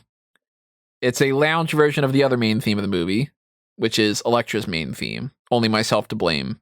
And on the soundtrack, you get to hear the actual one with lyrics behind it with Scott Walker singing.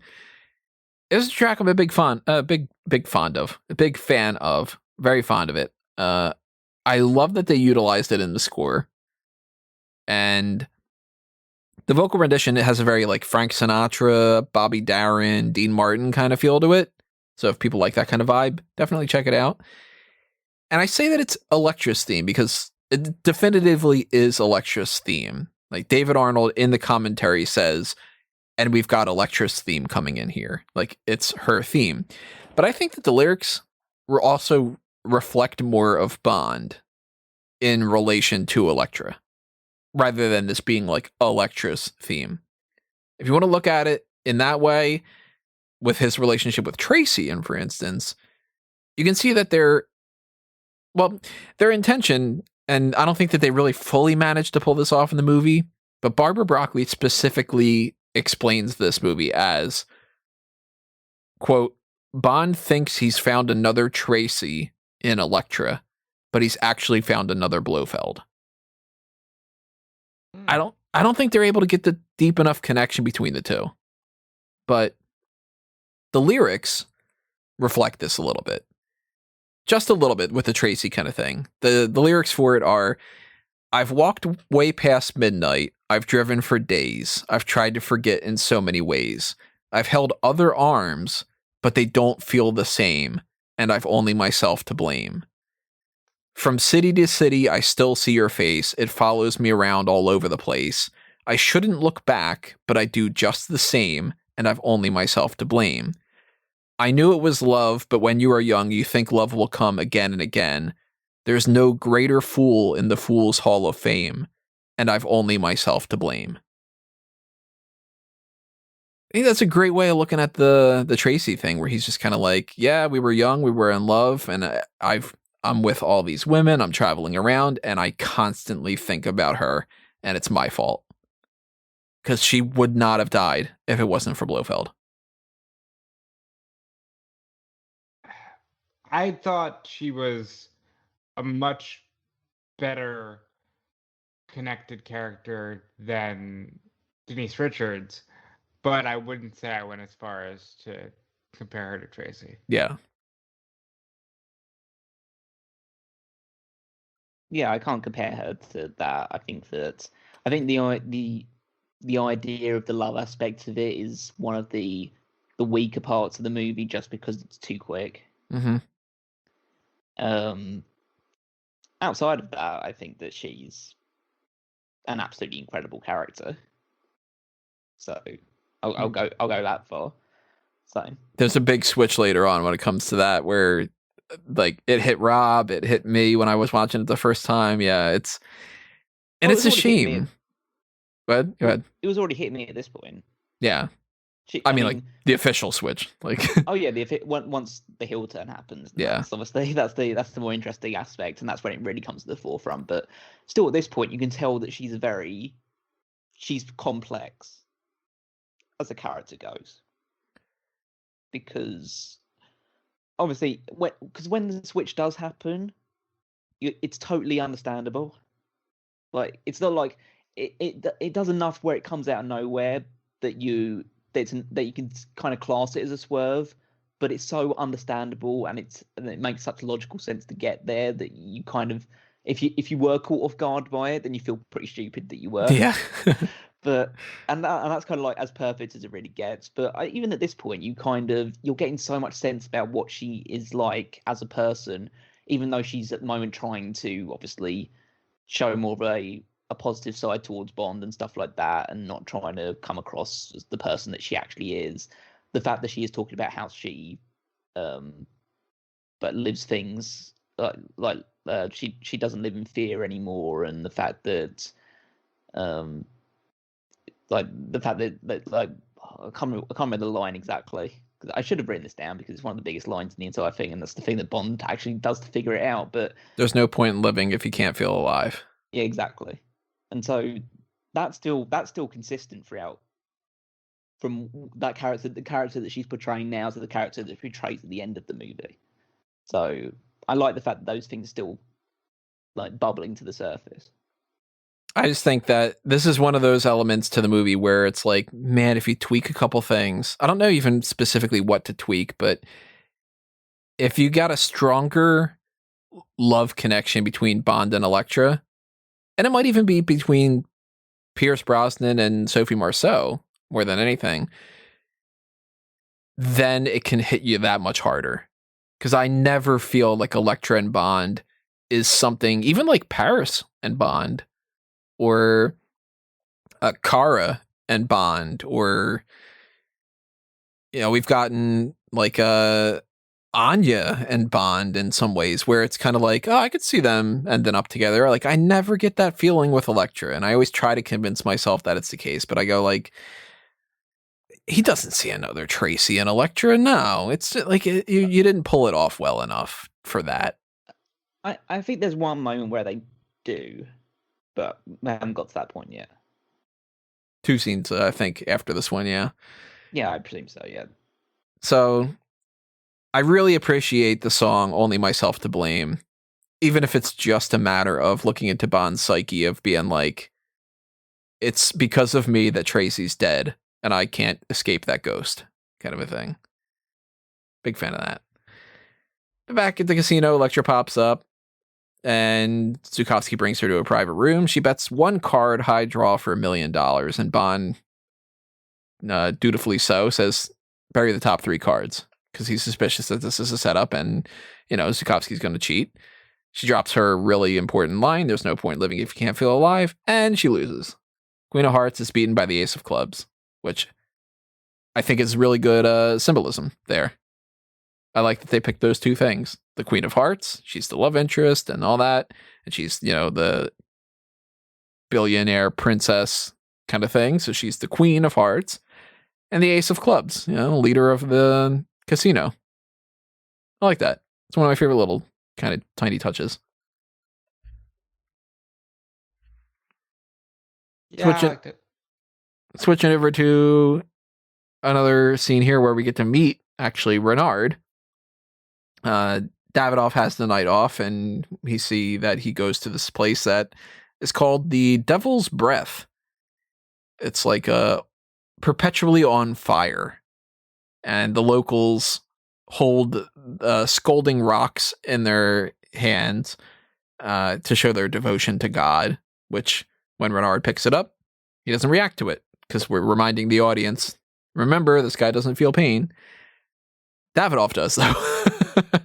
He's like, you know, well, you're fucking up. So he puts that scalding rock in Davidoff's hand. And the other guy, I like Arkov. He's in 1 scene. He's got like 3 lines, but I like him. Just the way that he delivers these lines. He's just sort of like, people will start asking questions, like, even about me. Something about that guy. I don't know. I like him. But he gets shot. Yeah, price of failure, Blofeld scenario. And I want to bring up something that Rob messaged me. Not Robbie Coltrane. Oh my God, Robert Carlyle. I agree with you. He could have been a good Blofeld. Yeah. So it wasn't this scene. It was when he says something like, see you later, Mr. Bond. It was something, Mr. Bond, when he said it and I looked at him, I went, oh my God, he should be playing Blofeld. And this is after he gives the great line of, I Yeah, broke we'll her get- in for yeah. you. Like, woof. I was like, this fucking guy should be playing Blofeld. I think if they had rights to the character and they could have done something like that, that would have been really cool. What do you think, Helm? Yeah, I can totally see him playing that role. I think he's fine for what they give him here. I think it's a little bit restrictive in terms of just the overall character they give him here. He's a bit too. I guess he could One have note. worked well with Gold. Yeah, well, it's a bit like, especially later into the movie, he's a bit sappy.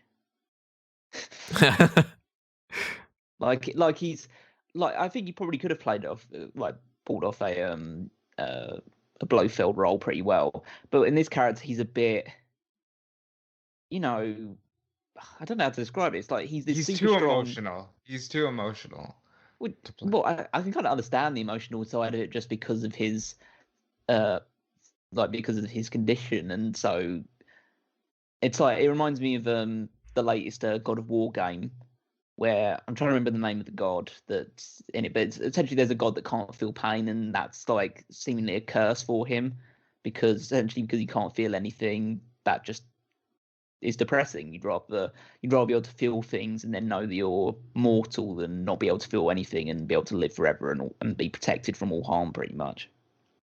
And so I can understand the emotional side of it. It's a bit more that he's just like a bit whiny towards the end. So that was the difference, really. It goes from being emotional to being a bit. I'll put my fist through this glass. That Little sad sack kind of thing. Yeah. Yeah, Renard's not he's not placing super high on my list. We'll get to that when we give our rankings, but Bond sleeps with Elektra, shadows on top. And they're in bed while the piano rendition of Only Myself to Blame plays, by the way. You want to toss another point in the tracker of more accidental nudity in the series? There you go. There's a brief shot of that they didn't nobody's missed keeping track of over the years. A part of the trivia. It's like trivia, nipple, kind of thing, because people are into that. Well, she's French. And she's into ice in bed. Yeah. And we get to see more of that later on in a weird way. So much so that they almost called it Fire and Ice. Yeah, maybe that's why they wanted to call it that. It's just a bit of a weird thing. But Pierce Brosnan's Bond is a bit weird in these situations. It's a bit Basic Instinct style. Yeah. Like, because she essentially baby birds a piece of ice into Bond's mouth. Yeah, it's weird. I don't like it. Like, again, I don't want to kink shame or anything like that, but it's just a case of, there's far weirder stuff out like there, but still. But you kind of get the sense with the fact that the only real thread between all of these things, the fact that Pierce Brosnan's involved in all of them, that Pierce has having some sort of input. I forgot to write down and to notice whether or not he bites her shoulder. Well, he doesn't. But he, like, again, it's something that happens really later. It's just that Bond does weird things with corpses. Again, it's just like, yeah. It's like, what is he off to in his off time? Katie Vick. Smart Out Moment reference for anybody. I would say look it up, but don't look it up. It would have been. I can't imagine, even in a Bond movie, to him filling out the line, "I just fucked your brains out." She explains that she had gotten out of her kidnapping by seducing the guards, and she asks what Bond does to survive, and he says, "I take pleasure in great beauty," and that's our big they're falling in love type of thing, which I don't think works. No, I see. I didn't see that part of it as the falling in love part. I see Elektra when Elektra says her stuff. because I think that there's that moment where it's a bit of like, again, it's probably too subtle, and then you need to do more of it, and I totally agree with that. But I think it's that moment that you can just kind of see something click in Bond's head. It's like saying, "Wow, she's broken. Like I'm broken," because Bond knows he's broken, Yeah. and I think he sees that in her. So it's more like a kindred spirit type thing rather than the fact that him taking pleasure in great beauty. I think that's his defense mechanism kicking in. Isn't it weird that in a series that has things like the character's name is Pussy Galore, that you can legitimately get into things about like No, the psychology heavily- of defense mechanisms after you've lost a loved one and you've gone through PTSD and like Well, I think after 20 films of this, you start to do that stuff Mhm. because, for God's sake, they got characters named Pussy Galore. We gotta find some substance here. but it's Well, like and I also, it naturally works its way in there though. Like it's not just I can't imagine, and I haven't seen them, so I don't know for sure. I can't imagine 9 films deep into Fast and the Furious that you can get really that much past Vin Diesel going, it's all about family. Like, well, I also think that it's kind of. I don't know how to describe it. I'm sure there is sort of like an undercurrent of like wanting to get these feelings across. There's also part of obsessors of this franchise, which Tony definitely falls into. Yeah. Basically putting those things in place or seeing those things, even if they weren't intended in the first place. And you can only really get that narrative together when you see the movies, not necessarily in order, but you see all of the movies. hmm Because if you just saw one movie, you would not get that. You might be able to get like a little hint of it, but you wouldn't get the overarching narrative that you get from watching the entire series. it's kind of like Batman. If you watch like Batman and Robin, Batman's a dude in a bat suit that punches people. And you get deeper into the comics, you get deeper into the animated series and, Justice League and whatever, and you can be like, all right, let's have a debate about whether or not gun violence with the ghetto is something that can be solved, and let's have a debate about the psyche of Selena Kyle as a love interest as opposed to Silver St. Cloud and Julie Madison and Talia al Ghul. And I mean, there's a whole, check it out, the podcast, everybody, the Arkham Sessions with Dr. Andrea Letamendi. She does a fantastic job of breaking down like, okay, this is the Riddler's, psychological elements, and this is what happens when somebody like a Killer Croc runs into this kind of thing. And it's like, big guess, crocodile dude. And it's like, yeah, Bond series. It's got a lot of depth in a series when you look at the series, but when you look at the individual movies and you're like, oh, you've got nothing to declare except the cello. It's kind of like, that's why I think that something like A Review to a Kill is like, it's good to look at it in that way. I don't know. And since we're tossing out things, also check out our Mount Rushmore of Batman's Rogues Gallery on this very channel, where we get into some more of those things where we debate, should Joe Chill be on the Mount Rushmore or does that not count? And, so definitely check that out. That was a very, very fun podcast. Wonder what we could do when it comes to if we can pull Mount Rushmore on the Bond stuff. We're going to have to see about that because we got rankings for things. That might be for the Bond girls. Maybe we'll do a Mount Rushmore of the Bond girls or something. I don't know. We'll see. Let us know in the comments below what you want. Time for some spy work.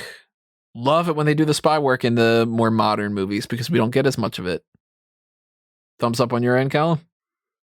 Oh yeah, absolutely. I love Bond actually, doing his job. Using a credit card lockpick to break into the office and stowing away in Davidoff's car and everything like that. Even just like, him walking around doing that kind of stuff is like, all right, yeah, Bond's a spy. Yeah, it's like he figures that stuff out. Like he's snooping around the place. He sees the corpse in the back of Davidoff's car, switches places with it, goes in the other place, and then it's back to action kill Bond.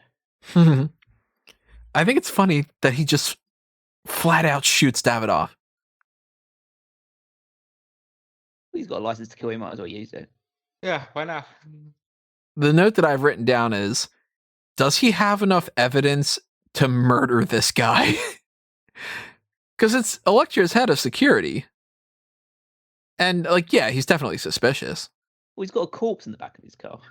But then again, it's like, well, maybe something's up. I don't know. Maybe Arkov was a guy that was like a bad dude. You know? Some guy that was going after Elektra or something. Mm. And instead, Davidoff, bang, bang, shot in his stomach. He's dead. Yeah. Yeah, sometimes you just gotta get it over with quick. No need for all this. You know, hey, let's talk about this. Let me tell you all my shit. Nope. Bang, bang. Itchy trigger finger. Bond's like, hey, I just shot off and I'm going to shoot off again. And he jokes that Davidoff was buried in work. So that's why he's not there. Uh-huh. Okay, I need to talk about this thing that happens. It's got to be the thing that I have the next note about. So, so Bond's taken to the plane, and so he's on there. He's taken on the role that Davidoff was going to be playing, which was the dead Arkov. So it's now gone from Arkov to Davidoff now to Bond. Yeah. But my biggest issue, and again, I think it's something that I've mentioned before, but I've got to do it here, is that in part of the way during this plane ride, there are people speaking in Russian. Yet when they talk to Bond, they're speaking English. Oh, that's not even the part that I thought you were going to be talking about. No, because it pisses me off about the idea that, like, why is... Because Bond does speak Russian later on, so we know he can do that if he wanted to. But why did this guy come up to him and speaking English? Yeah. It's just... It's bizarre to me. And I totally understand it if it was like the idea of... You know how certain movies do something where people speak in accents, but they're actually speaking the language. Yeah, and it's just kind of like, well... We're taking poetic license here that you're just translating it. Like, obviously, the language in Star Wars more than likely is not English. It's Aurebesh, but we're hearing it as English. Yeah, kind of thing. But then there's just the idea of like, and again, I watch these with the subtitles on. So it's when I see the little subtitle pop up which says "speaking in Russian," or like people speaking Russian, and then someone walks up to Bond and speaks English. I'm just like going, be consistent. There's no problem with you actually speaking in Russian and putting subtitles on the screen. It's more immersive that way if you were to do that. Or just have everyone speaking English. I don't mind either way, but don't go one into the other. It makes no sense. Well, that guy earlier in a different scene, he made sure to tell everybody, I speak English. See, I was trying not to, but Tony has no chill. No. I am full-blown. Bond makes the quip about the I'll see you at the lodge. That's going to make me pop. I'm going to do it. Okay, so now we have to address something else. Yeah, the bag. Not only the bag. Not only the bag. But the idea that they're just like, oh, I was expecting someone else. And he's just like, oh. We have computers at this point. He does introduce himself all the time as Bond, James Bond. Do people not know what he looks like? Yeah. There's no disguise work ever done in this franchise outside of an extremely racist one. Which doesn't work. Don't fucking understand. Yeah, it's just, where's Davidoff? I was expecting him. He's buried in work. Okay, well, you can be fake Arkov. And he says, do you have the grease? And Bond has no idea what is going on, but he just shakes a bag, assuming that that's it. And it is. And it's sneakers? Sneakers, yeah, okay. What? Huh? Yeah. This is part where, like, it can't be number 2 on my best movies ever because of stuff like this. I still, to this day, everything I've tried to look for to try to explain this has never given me a satisfying enough answer. No, I'm not going to do the writer's job for them and try and come up with something. My assumption was that it was something in the sneakers, that he was going to put the sneakers on, and that was something that he was going to use as part of the excavation process later on. According to every single thing that I've come across, it's just sneakers are expensive and cool. Mm-hmm. That's literally it. It's just like, people spend hundreds of dollars on a pair of whatever the hell. And it's like they're like either knockoff or they're the real versions of, like Jordans or whatever. I don't fucking buy sneakers with that. I'm wearing a pair of $12 shoes I got from Payless right now. So Or is it maybe just as simple as the fact of it's just a brand of sneakers called Grease? that'd be funny if that's what it was. Yeah, the Grease. You have the sneakers? Yeah, they have the Nikes, that kind of thing. But I hate this joke. I don't mind the joke of Bond conveniently grabbing that and being like, oh, I got the thing, and oh, look at that, it turned out to be the thing. But it's like, it's sneakers. Come on.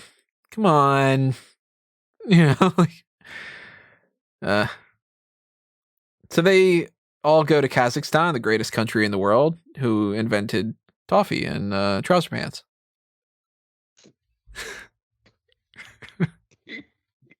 You know nothing about Kazakhstan, right? I've seen 2 Borat movies. And he cuts out his photo ID from Universal Exports, which I love. Just, recurring theme of Universal Exports. He's going to replace Davidov, who was a replacement for Arkov, who's a replacement for somebody who actually is going to be working well with everybody. And we meet the smoking hot nuclear physicist, Dr. Christmas Jones, played by Denise Richards. Merry Christmas. Because she's in the prime, and Denise Richards looks great. So we do thumbs up and thumbs down on this, but would you deck her halls? I'll give her 3 hose. I'll keep talking about it. Yeah. I mean, she's on my naughty list, if you know what I mean. Yeah, whatever. Any Christmas pun you can possibly give. I had said hey, Tony, can Christmas come early this year? When I saw her, I was like, okay. If anybody's going to call us out on this, she's flat out hot. You can't deny it. She's a bombshell. Like, Denise Richards is hot. And they knew what they were going for. They want people to jingle their bells to her. I'll tell you that after this movie, I was dreaming of a white Christmas. Look, I get it when the guy says, she's not interested in men, don't even try, whatever, like that. But, because everybody would look at her and the first thing they'd be thinking was, we're not going to rocking around that Christmas tree.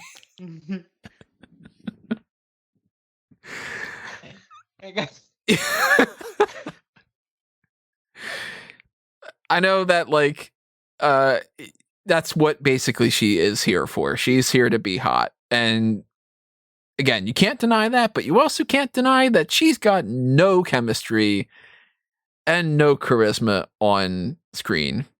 Yeah. It's not great. It is hard to buy into it, and you know that she's again, I don't want to be mean, because it's like, this is the way it's going to go, although I did just make a load of sexual puns towards her, so I guess it's kind of like in for a penny, in for a pound, but it's kind of obvious that she learned how to say some of these words for the first time in her human existence. Like, she said those words like on this set and never said them ever again. A lot of these words, so...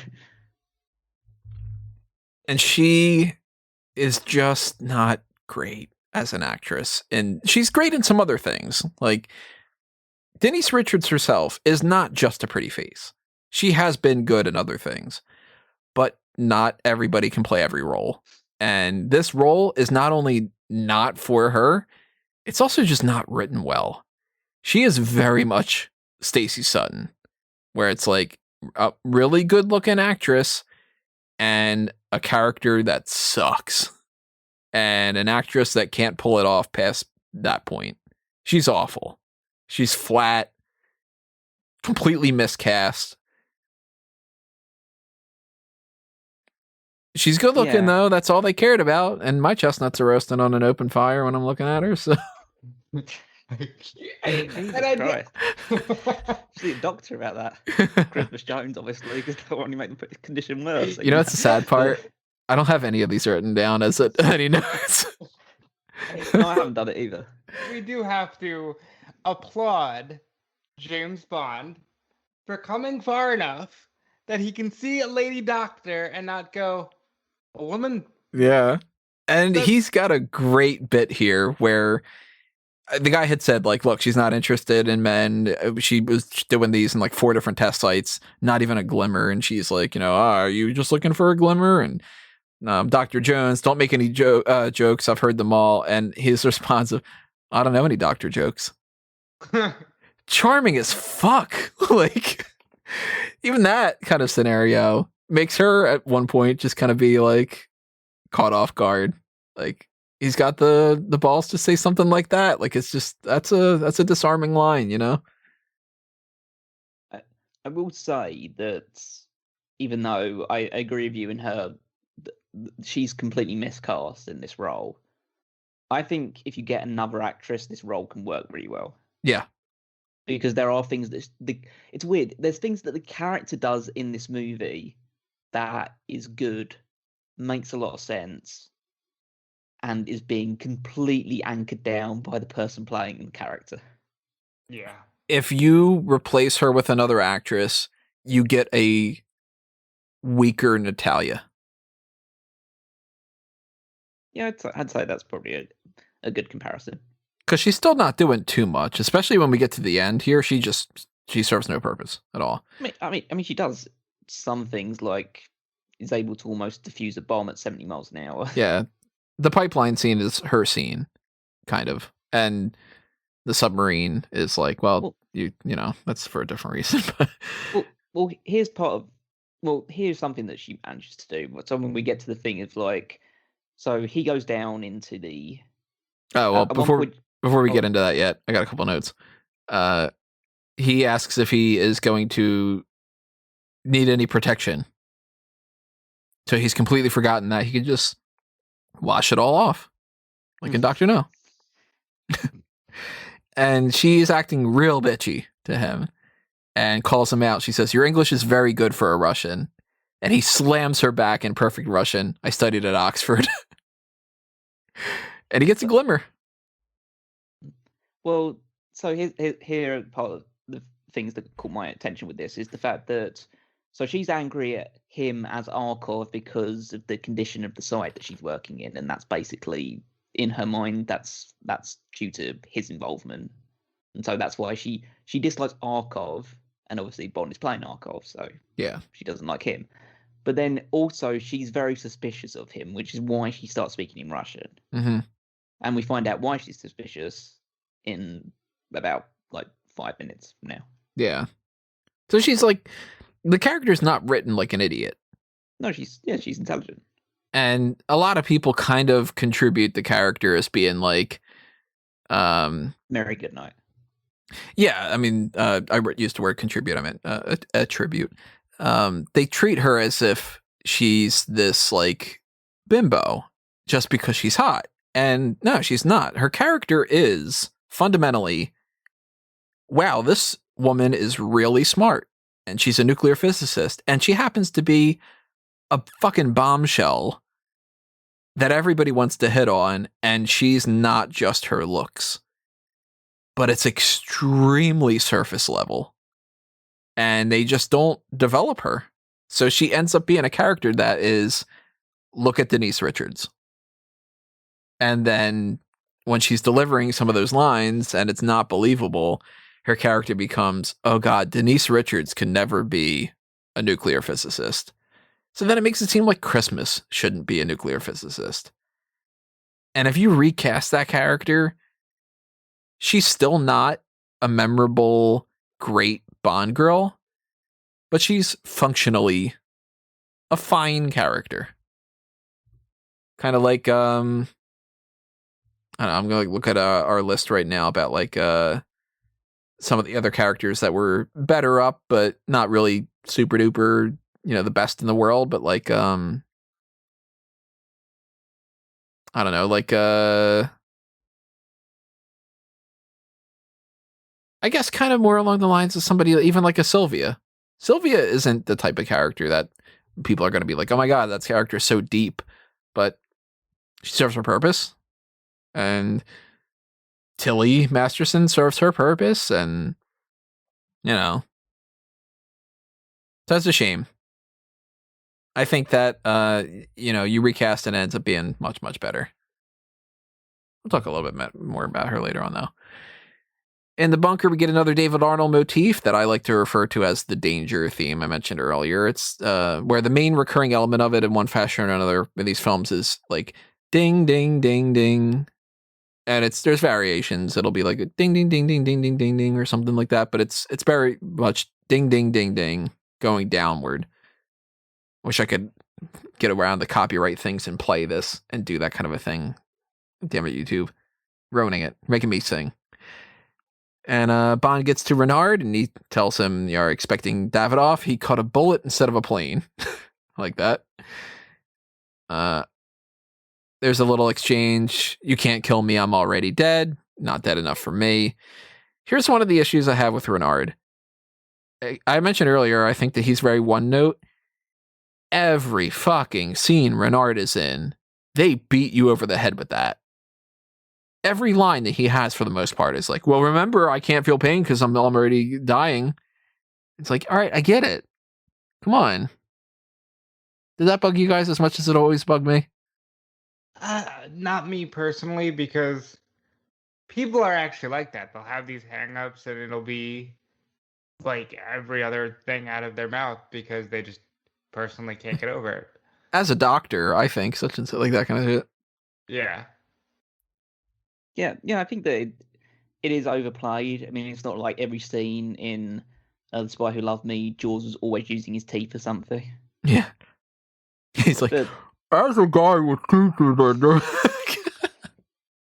but I understand why they're putting that in the forefront of it, because it does have a lot of importance throughout the movie, and maybe it's just the idea that maybe some people just forget about it otherwise, unless you repeat it.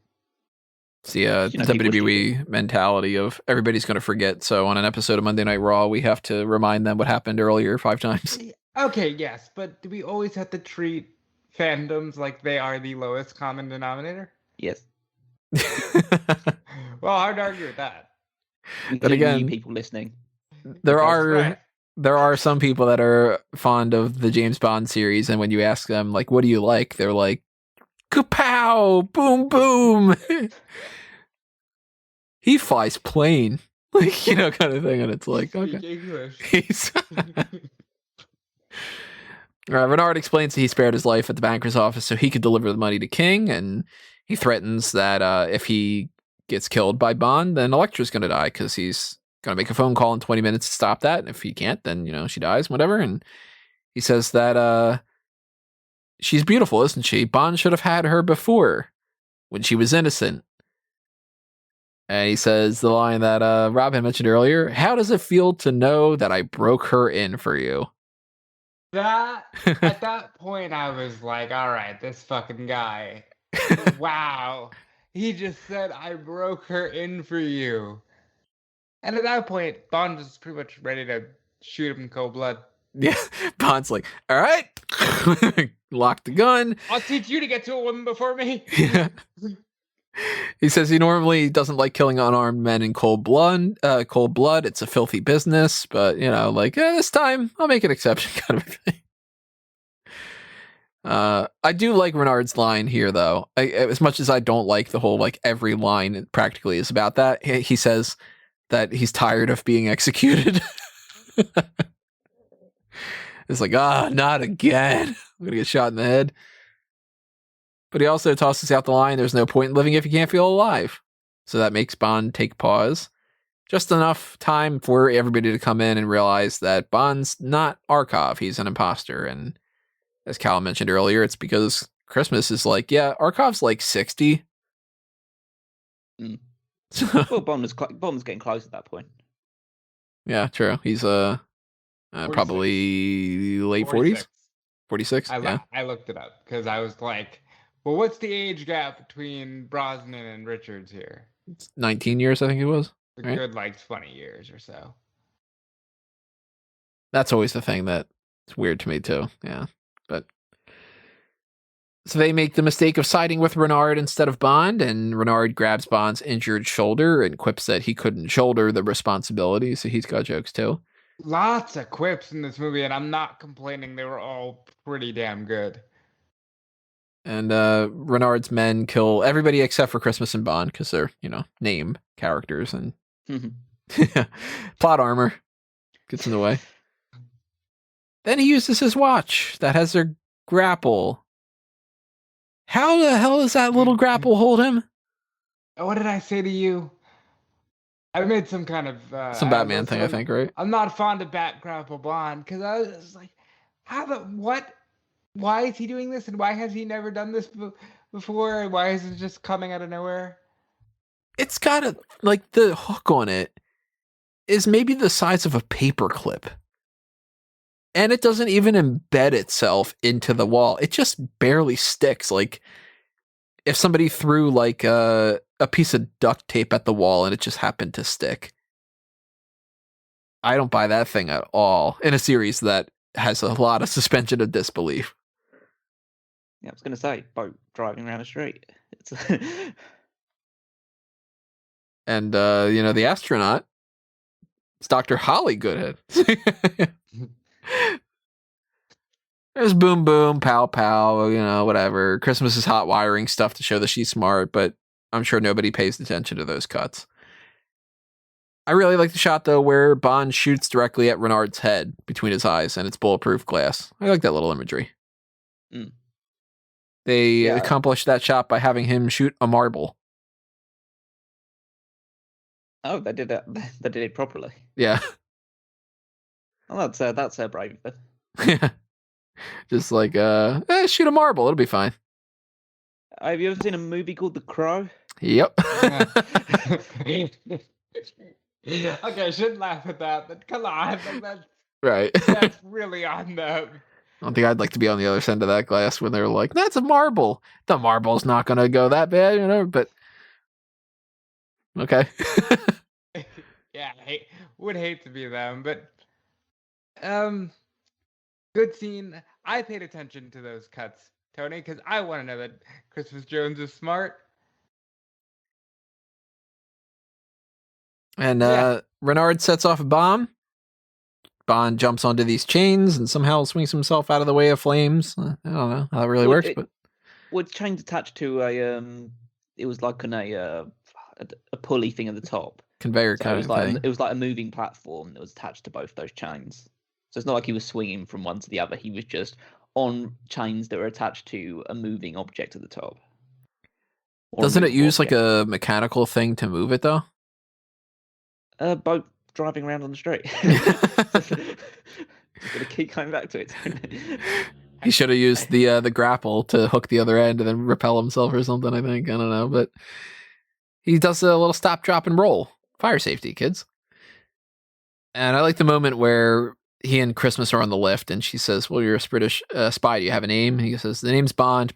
Shoots the tank, propels himself up. Da da da da da da. James Bond.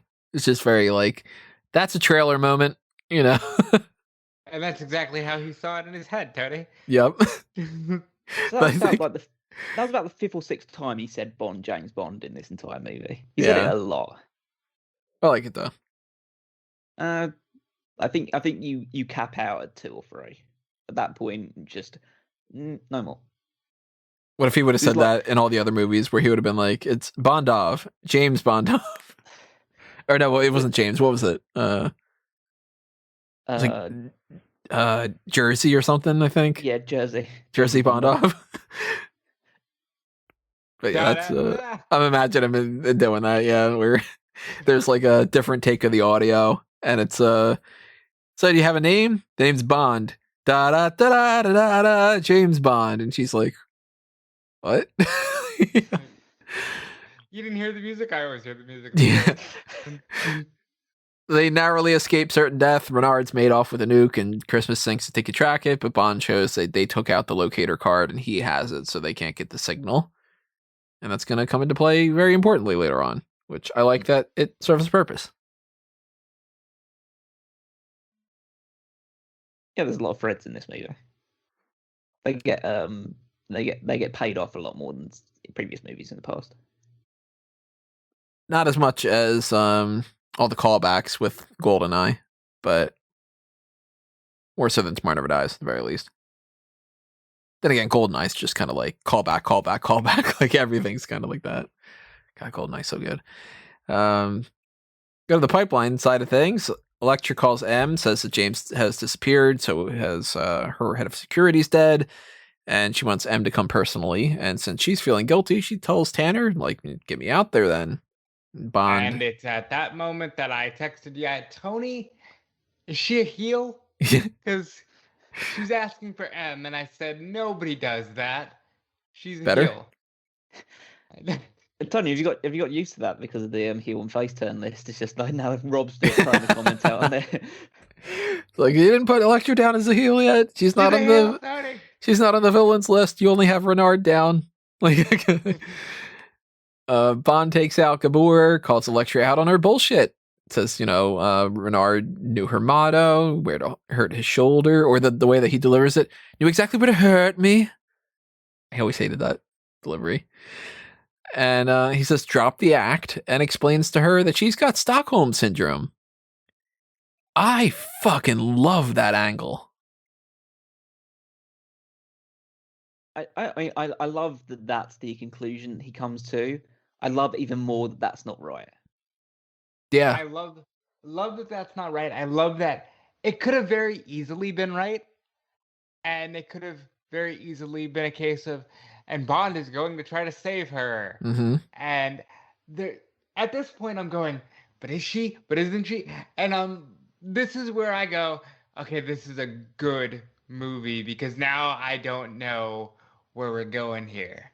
And that's what you want when you're watching a movie. Great scene. Yeah, so I appreciate that Bond now has kind of figured that side of it out.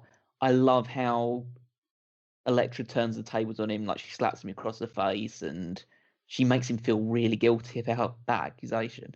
Yeah, because she, he's implying in here with the Stockholm Syndrome thing, look, you were sexually inexperienced and you were held captive and something snapped in your brain and now you're in love with this guy. And she's just like, that fucking monster that raped me?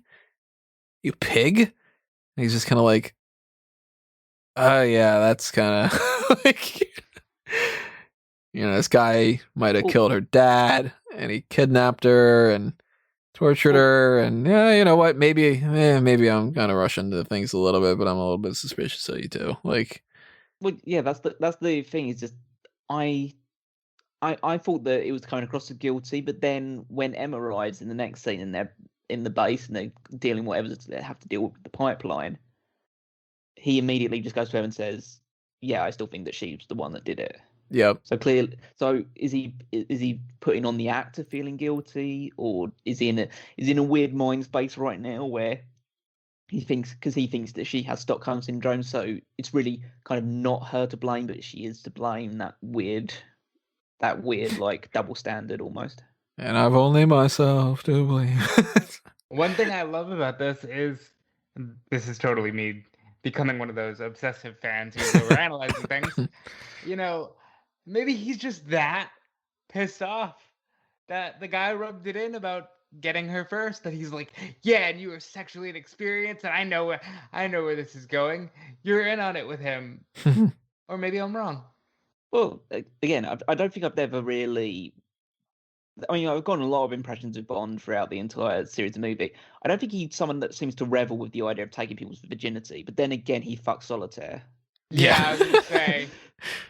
With the exception of BB Doll, he pretty much enjoys being the first one there, Well, based on BB Doll, I don't think he would have been first. He wouldn't have been first by a long shot there. Maybe that's all the more reason why he's like, okay, never mind, I'll buy you an ice cream. That's like, they still think that I'm a virgin. And he goes, damn it. All right, put your clothes on. I'll buy you Nobody does it better. 19 times. And he fills in M on that other kind of stuff about Elektra pulling the strings. They see that this bomb's going through a pipeline. He wants to intercept it. They have a line in here that is meant to basically in one shot sum up the entire purpose of Christmas being in this film, where he asks what do I need to defuse a nuclear bomb? And she says, me. And basically people go, that's it. You know, like there's that meme of the depart from Once Upon a Time in Hollywood where DiCaprio is pointing. It's just like, there's Christmas's character. That's it. Yeah, I mean, I guess that is basically because at the end of the day, she's a nuclear physicist. She's not somebody who's trained in combat or anything along those lines. So she's not going to prove that much of use there, even though she does do stuff later on in the movie to help out. But I guess there's something that you kind of just need the purpose. If you're going to put this scene in, then you basically need someone to do the nuclear aspect of it. Right. And I don't mind either. Like, there's different versions of Bond girls. For anybody who thinks that I think that the only Bond girls are the ones that can kick ass and stuff. Like, Pam is the I can fight for myself Bond girl. So is Dr. Goodhead. She's kind of a combination of I can fight for myself and also the better version of Christmas, where it's like she's the astronaut. She can fly the spaceship. And then you get the girlfriend who is in danger, damsel in distress type of a character, like Kara, Lupe, Domino. Another example of I'm the tech side of things. I'm the smart one is Natalia. Paris is another one of I'm the girlfriend, damsel in distress type kind of a thing. You got Anya, who is more of the I can take care of myself side of things. And Christmas is I'm the smart one, but just doesn't work out as well. Oh, you also have the femme fatale, but you know, Fiona, Xenia, that kind of thing. I really like the line that M says, Bond's the best that we have, though I would never tell him. It's true. It shows off more of their playful relationship and how it's grown. I enjoyed that. It's damn true, though, too, because it's like, Bond is definitely the best that you have, but she knows full well if she tells him that, his ego goes even higher. And he knows it, too. So it's not like you need to say it, but I like that they acknowledge it, you know. They go into the pipeline, they see that the bomb only has half the plutonium, and they take out that half. Bond lets the bomb explode so that they can make it pass off as if they've been killed in the explosion. Yeah, that was clever. No, Bond thinking, the fact that they're thinking about it that quickly as well in that situation. I mean, it's kind of a very well put together scene of Jeopardy, really, about the fact they're in this pipeline now and they have to, like, Christmas has to get them up to 70 miles an hour so they're at the same rate as the missile is going, and then they have to they manage to figure it out that it's half empty. Bond seems to realize that, okay, there's a reason why that's the case. They clearly weren't intending to cause a nuclear meltdown. So get the plutonium out, and then it's basically just like a small bomb at this point. So get out. So yeah, it's good that he figured that stuff out of it and decided, okay, we're going to essentially fake our own deaths in order to almost give Elektra what she wants at this point. What I don't so much buy is them falling through a tube at 70 miles an hour. Yeah. And then just like, oh, I'm going to roll a little bit and I'll be fine. It's like... Without driving on the street. And for anybody keeping track, the music in this, ding, ding, ding, ding, ding, ding, ding, ding, ding, ding, ding, ding, tension theme. So, even weirder, immediately afterward, Elektra's like, oh, I'm so sorry. I got a gift for you. And I'm like, maybe this isn't the time. And it's a lapel pin. We get a full heel turn. Elektra was hoping that the money would have killed both her father and M to spite her for not negotiating with the kidnapping. And you're like, you know what? I kind of get it.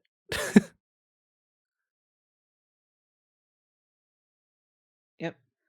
Yeah, that was the thing that added a lot of enjoyment towards that character in general, is the fact that her position is pretty justifiable. Just that she was kidnapped and she was left essentially either as bait or just held up wherever she was, which basically turned her into this. So, and they hark back to that in future parts of the movie where essentially M is to blame pretty much for all of this happening in the first place. M and Elektra's father, and it adds depth to the character, adds a certain amount of justification to what she's doing. But then she shows a lot of psychopathic tendencies, and that's where you start to realize, yeah, this needs to be dealt with. That's good. It's good what's gonna happen to her by the time that you realize that she's a full-blown psycho. Again, I loved the involvement of M in all of this. It gave a new light to that character as well, because it's like, all right, they're not just the stuffy suit that sends Bond off to his death. They get involved, and when they do, there's stakes. I'm trying to find your reaction that you had sent to me about it, because I it was the... It was like, fuck yeah, M, she slapped the shit out of her. Like, so this is I the reaction love that that. Rob had sent to me. In a different life, is she a heel, Elektra? And then, yes, with exclamation point. And then, or is she? She's definitely a heel. That's the vibe I'm getting. And then, yes, heel turn. And then, yes, M smacked her real good. It's like, yeah, like, these are so much fun to go through when there's actual questions about what's happening. And this was one of the better movies about all that.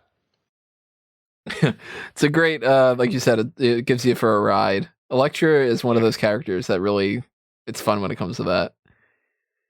So M's captured. We get some innuendo where Christmas says if she doesn't get the plutonium back, someone's going to have her ass. And Bond takes a moment to think of it, look her up and down, and go, first things first. Yeah. And he also says that he and Elektra right now are strictly plutonic.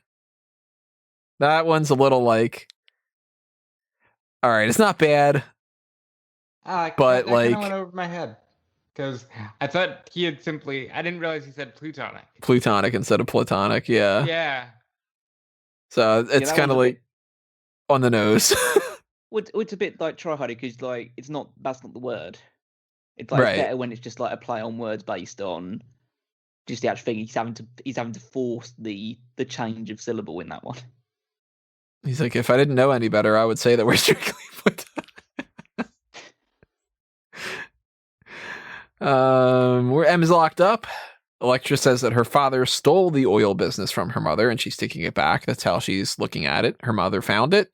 And they don't really go into it in the movie, but in the novel, they expand on it a little bit more. It ended up being that since there was no, that side of the family, there wasn't a male heir. So it was left to Sir Robert King instead. And that becomes where it's just kind of like, he didn't deserve that. He just married my mom, sort of a thing. And M and Renard have a little chit chat. Renard says it's M's fault for leaving her at the mercy of a man like him. And she says, after he says she's worth 50 of him, and she's like, well, we agree with each other. Well, at this point, it's like, no, fuck Elektra, you know?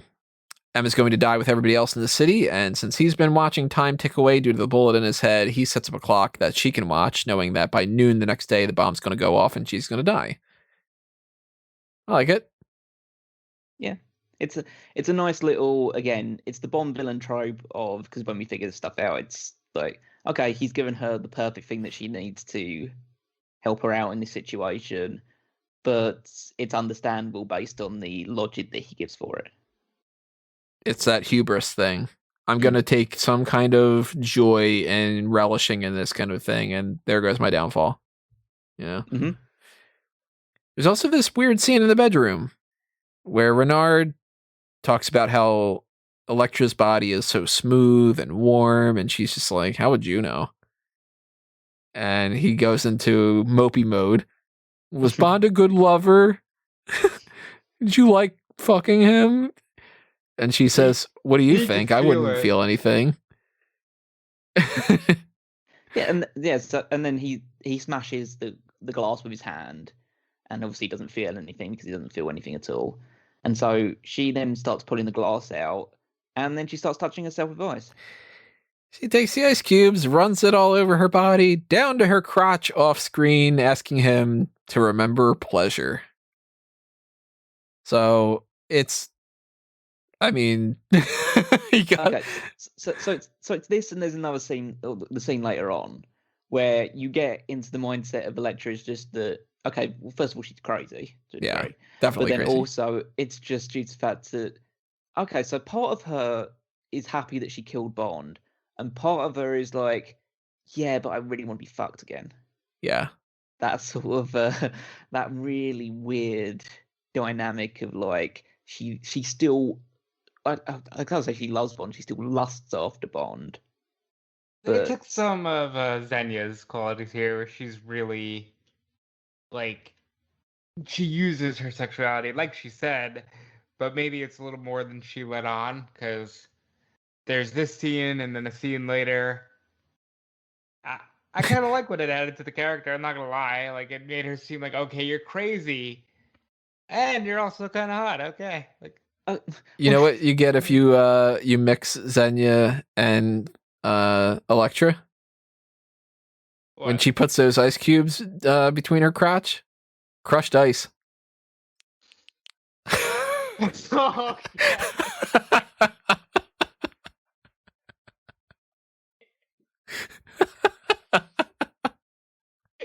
I was not expecting that. I don't know why.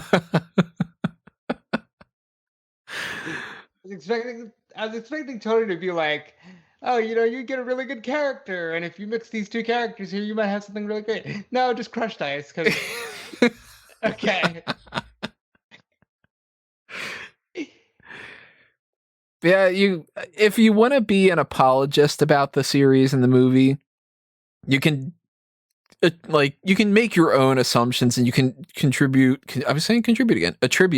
more facets than is actually there. And if I were trying to make an argument for this, I could say, hey, look, the difference is Renard is very emotional and he can't physically feel any pain, and Elektra can physically feel things, but she is emotionally dead. yeah, I could kind of buy into that. But in the context of the scene, she puts an ice cube in her crotch. So it's like, well, they didn't really got that symbolism all that much. It's kind of, you have to look for that, and you have to. You ever see like when people start breaking down movies and the director goes, "Yes, that was my intention," and it's like, no, it wasn't. Come on, that's a happy accident. If you want to be an apologist for the movie, you can say that. They don't pull it off well enough, I think. If only there was some fire to melt that ice. He just pulls out one of those bagpipe flamethrowers. Oh, I thought you would make a joke. She's got like cystitis or something. It's a different way to kill Bond. Just It's a bushfire right there. What if that's the way that the series ends? Bond dies of like, some kind of syphilis. Callum with a gem. I heard it. He didn't, but I did. What was it that you said? Said she had a bushfire.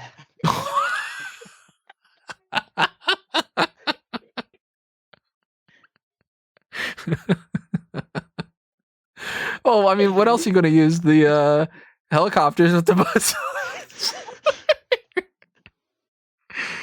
And so the whole series comes full circle. Remember, everybody hit the like button on the video if you're enjoying the series. This is a good one. We go over to Valentine's Caviar Factory, and in his warehouse, he sees Christmas in this very, very flattering purple dress. And he says, "Who are you? How'd you get in here? I'll call security and congratulate them." And Bond's there with a gun on a goon. Instead of a gun on a goon on a gun, there's another gun point. And Valentine says, "Can't you just say hello like a normal person?" Which I like. we also need to point out the fact that in this time, we figured out that Mr. Bullion is working for Elektra because he phones them, having spotted Bond's car on the dock of the caviar factory, and essentially goes, "Okay, he's here. He's still alive." And so that's when they send in the giant helicopter with the buzzsaw. I love the music in the scene. I think there's a couple cool moments here and there. It's just kind of silly, goofy action type stuff. Bond uses the car to blow up one of the helicopters. The car gets cut in half, and he just says, "Q's not going to like this." And he blows up another helicopter with a flare. It's just thing. Well, he just shoots it into he shoots it into like this leaking gas canister type thing, and the flames just shoot straight upwards and take it out. And then, okay, it's 1999, so the computer graphics aren't at the highest standard. But watching Robbie Coltrane avoid a bunch of cute computer animated saws is a bit like, I hate that too. Yeah, it was a bit. It was a bit of the time. Let's put it that way. But this series has to have a better budget. The CGI all throughout this series for Brosnan has sucked. Once we get to Craig, they're like, let's just spend the extra money. Yeah, I think at this point they're just too ambitious for what's available, and just think that people will be more excited by the concept of what's happening than the way that it actually looks. And the visuals aren't as bad in the next movie, except for one scene in particular is one of the absolute worst. That one's, goddamn. We'll get into that. Valentine's drowning in his own caviar, and Bond toys with him to get some more information. And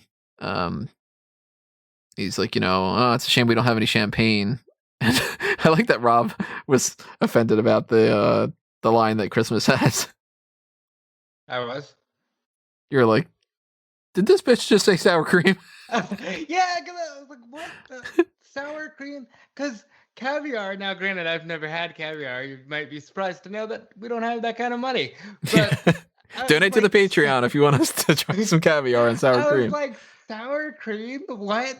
Like, I don't know if that's like a thing or not. I don't know. Let me try to look this up. Thing? I assume you're rich enough for sour cream. What the fuck? When you said sour cream, not caviar, is that the thing that you can't afford? Sour cream is the thing you can't afford. Okay. Yeah, caviar. Sorry.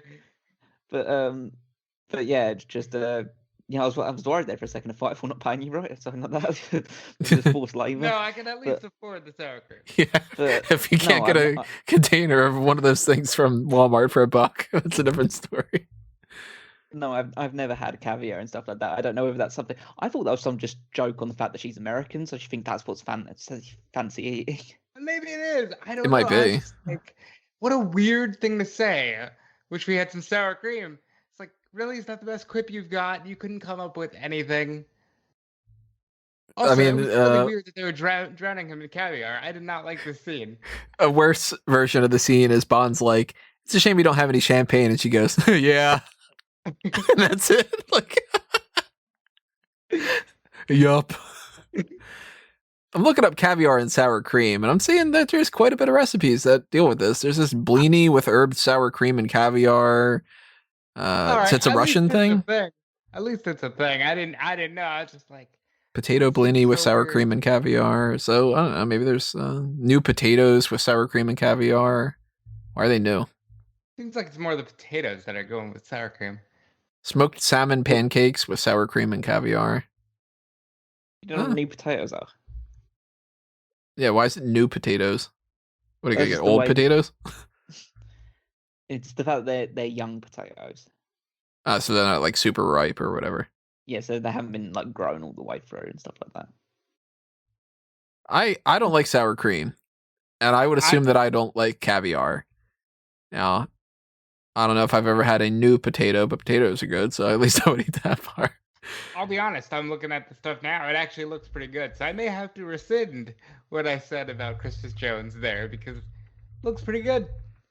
So this will be a moment for me to plug something that they are not sponsoring this podcast or anything, but they should. JamesBondFood.com is something I had looked at before, where people try to figure out some recipes to try to do some of that stuff.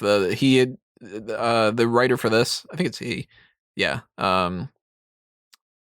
Edward Biddulph. He wrote a book called License to Cook, and it's just like, hey, you know, Bond likes scrambled eggs and green figs and yogurt for breakfast. So what can we do with that and everything? Now I understand you would need a certain subsection, but the fact that it's not called License to Grill. Maybe that's like one of the chapters. Yeah. No time to fry. Yeah, see? It just rolls all the time. Oh no, not another rabbit hole. We're going to go into that because I got chicken fingers on my mind for Goldfinger. See, I said the one thing. He just rattles these off. Yeah, I'm sure I could think of a lot more, but we don't want to go into that. I want to try some of these things. I would imagine I'm a picky enough eater. Like, I don't eat mustard or pickles or like relish or whatever. I don't eat ketchup. I don't have any mayonnaise on my salads, and I don't eat the tomatoes on the salads and all this other kind of stuff like that. But some of this shit looks so good. Like, I want to try some of these things, and there's a part of me that really, really wants to try to figure out some way to make this one of the like follow-ups to this, and to do some kind of like, I don't know, make like this I'll try quail eggs with seaweed. I'll try it, you know. I'll try anything once, you know? You'll only try once? Yes. Cal's got a good one. Toss it out there.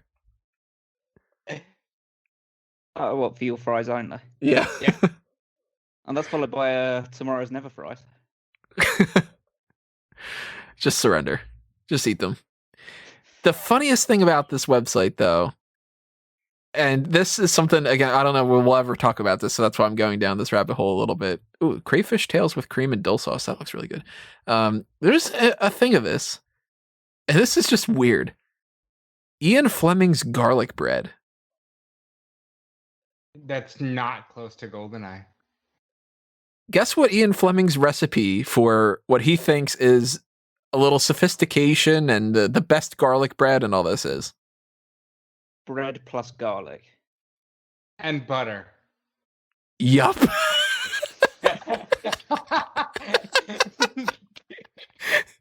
It is literally a short baguette, 2 to 3 fat cloves of garlic sliced very thin, and softened butter.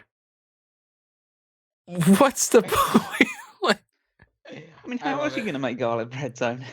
Oh, you could add some other things to it. I mean, like, you can add some other seasoning. You can say, well, this type of butter. Like, I've seen, I'm blanking on the name of it, but like compound butter, like garlic compound butter, where people make that. That's like, you know, but just like, hey, how do you make garlic bread? I take garlic and bread. I could do that. You know? Okay, we're not. Ian Fleming, he's not the most fancy guy. He's not really put together here. We've seen what his take on what a man should be is. So for him to go, I got this really fancy bread. I put garlic on it. They've never done that. And think, oh, I've solved a mystery here. Not surprised. His recipe for a flat beef hamburger is steak, onion, tomato, ketchup, mustard, horseradish, and salt and pepper. It's like pretty standard kind of stuff going on here for a lot of these, but I want to try it. I want to try making the tagliatelle Verdi or something. So, you know, pick your poison tier if you want to kind of sponsor us to make some sort of meals and eat them and do our versions of whatever. I don't know. Something to look into. But sour cream and caviar, I don't know if I could ever afford that. At least the sour cream part. So, a bit more humor going on here where he says, we have no roof, but we have 4 good walls. And the building collapses. So he says, the insurance company is never going to believe this. Womp womp. kind of a thing. I like it. It's just one of those like old timey jokes, you know, da He's da da right. da da kind of thing. but he's right. Well, who the hell's gonna believe that? Yeah, but he won $1 million on a one hand of his casino. He's fine. So as Valentine explains, it's all about Istanbul. Valentine's nephew Nikolai is on a nuclear submarine, and they have this deal going on with this like smuggling operation or whatever. But it turns out that's not the case. It's actually a plan to wipe out the whole area and contaminate it for decades, so that the oil has to go through Electra's pipeline. Sounds familiar? Should it? It's Goldfinger. Ah, Irradiated gold. You have to use my gold, and it's worth more money. well, it's a reasonable plan. Yeah, just eliminate all other oil. This is the only way you're going to get oil. Through me. It's the 5th time that they've gone back to Goldfinger, I think, in some fashion, where it's like, let's do Zorin, let's do, Diamonds Are Forever, let's do this, do that. Goldfinger, continually resonating here and there. We has 10 of them, so. And he has got the Midas touch. And if you would apply that to Electra, I don't have a follow up for that. Drop a follow up of that in the comments below. Where can this joke lead? I want to know. Or do I? I don't know. Maybe I don't. It leads to Goldmember, which maybe we'll watch if we get to the Austin Paris movies. Maybe so. M is a smart cookie. She hooks the nuclear bomb's locator card into the clock while in her jail cell, so they're able to track the location. And while they do that, Mr. Bullion leaves the briefcase behind, and it's a bomb, and they kill a whole bunch of people in there, including seemingly Valentine. But of course, later on, we know that's not the case. Bond and Christmas are captured. Nikolai and his crew are killed. Christmas is sent to Renard. Bond's hooked up to a torture chair. And that's a fun little scene for a couple different things. Electra's being all, sexy with the, being on top of Bond, and this kind of like, I'm sure that this is somebody's kink somewhere. And Not enough light. there's a good little part where she says, I could have given you the world. And he says, the world's not enough. And she says, that's a foolish sentiment. And he goes, family motto. Yay. Again, going back to On Her Majesty's Secret Service. Continuity on Her Majesty's Secret Service coming in. Like, it's awesome. Yeah, that was a good callback. And yeah, this entire scene is like great. Just because she at this point has gotten so confident, and you see that this is like her full self coming through. You can tell that, okay, she never had Stockholm syndrome. She's just fucking crazy. And it's just the whole concept now is that she knew that she wasn't getting rescued, so she made another alliance with Renard. She used her body, and she basically her entire character has shifted now from the innocent humanitarian that we saw at the start of the movie to this woman who believes that she's basically irresistible. Yeah. And that means that she can get away with anything that she wants because everyone just wants to fuck her. She's even cut off part of her ear to sell off the torture. And she's straddling Bond, keeps turning the chair, and I like that Bond just says, one last screw. And she was ready. She was up for it. She was going to do it. But Zhukovsky's... that wasn't a request by Bond. He was saying that she was one last screw. But she was willing to take it as a request. It's got a couple levels to it, yeah.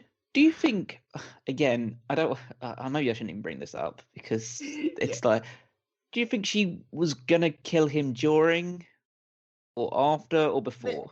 Maybe accidental, but probably more like Xenia. Yeah, as long as she finishes, she's good to go. I'd vote after or during, because she did seem like she was missing the idea that, like, good touch kind of a thing. So if the blood's rushing to one part of his body instead of the other, then, Yeah, there's something poetic with a stiff, though. So Zukovsky's still alive. He shoots up the place. He storms in. He kills Bullion. And he says a line that I've always thought was really funny. I'm looking for a submarine. It's big and black, and the driver is a very good friend of mine.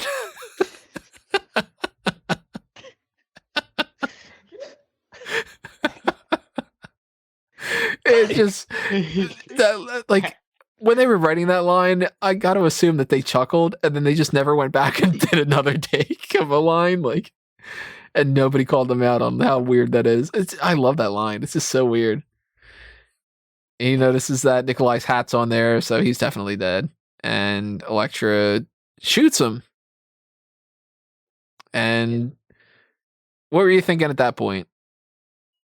Well, I thought he was dead, but then I was kind of like in the situation of thinking, okay, so how does Bond get out of this now? Because his only escape route has just died in front of him. What about you, Rob? I didn't like. I thought he was dead, but I didn't like the swerve of, oh, he's alive, and he knew just enough of what to do, and then wink at Bond and then die. Like that seemed like too much. I kind of liked it. I know it's cheesy and corny, but just the fact that he managed to survive and then he just slowly points his gun towards Bond. And the thing His I love cane about gun. it, His cane gun. the cane Like- gun. But the thing that I love about it is that he fires at Bond and he knocks the cufflink off, and Bond sells it like he just got shot. 'Cause he makes And- it like a groan noise. There's a couple parts to this that I really, really like. So he's just barely alive long enough to do this. And his cane is a gun. So he's kind of like the Penguin. And, he's an arms dealer. So of course he's got a cane gun, He points it at Elektra, and he very easily could have just shot Elektra. But then Bond is screwed. So he knows, I got to get Bond free. Bond will take care of it, or at least that's the best chance. And he shoots the lock off. I like that they have that little moment of respect where he's just sort of like, all right, like I saved you. I'm going to die now. But even more so, this is what I love about it. Had Bond not shot Valentine in the leg all those years ago, Valentine wouldn't be using a cane. That's good. So he wouldn't have had the cane gun to save Bond. It's like Manifest Destiny. I gave him the limp. He Yep. was very happy about it before. I gave him the limp. I purposely didn't shoot the rest of you. And to pay me back, you're going to use the cane from that to save my life. I love that. Yeah, and I love the fact that, like, after the shot happens, Elektra just looks at Bond and says, wow, Brokowski must have really hated you. Yeah. Just the idea that, because she thinks that he just shot Bond. Or at the very At one least, point. tried to shoot him and might have missed. Yeah. And then as she goes back to finishing off this torch thing, but Bond's hand is free now, so he can fight back finally. He chases her up the tower. He very quickly hears M Bond, and he just shoots the lock off the jail cell and keeps running. I love that moment. Just like, where's M? There he is. Bang. All right, now I'm going to go do the other thing. But even more so, I love the next moment. Bond's got Elektra at gunpoint, ding, and tells her to call off Renard. And she says, you wouldn't be able to kill me. Not in cold blood. You'd miss me. And instead of calling him off, goes, Renard, dive. And Bond, bam, shoots her. I never miss. That's the best. That's a Dalton moment right there. Yeah, it is very cold-blooded, and again, it's just like Bond showing the core that makes him that uncaring side of him. But yeah, it's just like she essentially played a bluff, assuming that he was either in love with her or just cared about her enough, or thought that she was too innocent to do that type of thing too. And Bond Bond called it. Mhm. She's dead. So Just like, yeah, I thought it She's was a too great far ending. gone. Fuck it. I'm going to shoot her. Yeah, I thought it was a great ending to the character. I love it's a quip too, but it's a sad quip. He's not joking about it afterward. He's just kind of like, and it's got multiple levels to it too, of course. I never missed, technically speaking. Of course, he shoots her and he doesn't miss, but also I'm not going to miss her now that she's gone. Although he does pet her on the head. He doesn't kiss her dead body like Paris, but it is a brief hangs moment of over her him for a little while though. Yeah, he's thinking about it. There's just a moment of him being like, I wish I wouldn't have had to kill this girl. Walk in there, you know. Yeah. He would. Like, thank Christ there wasn't any ice in the.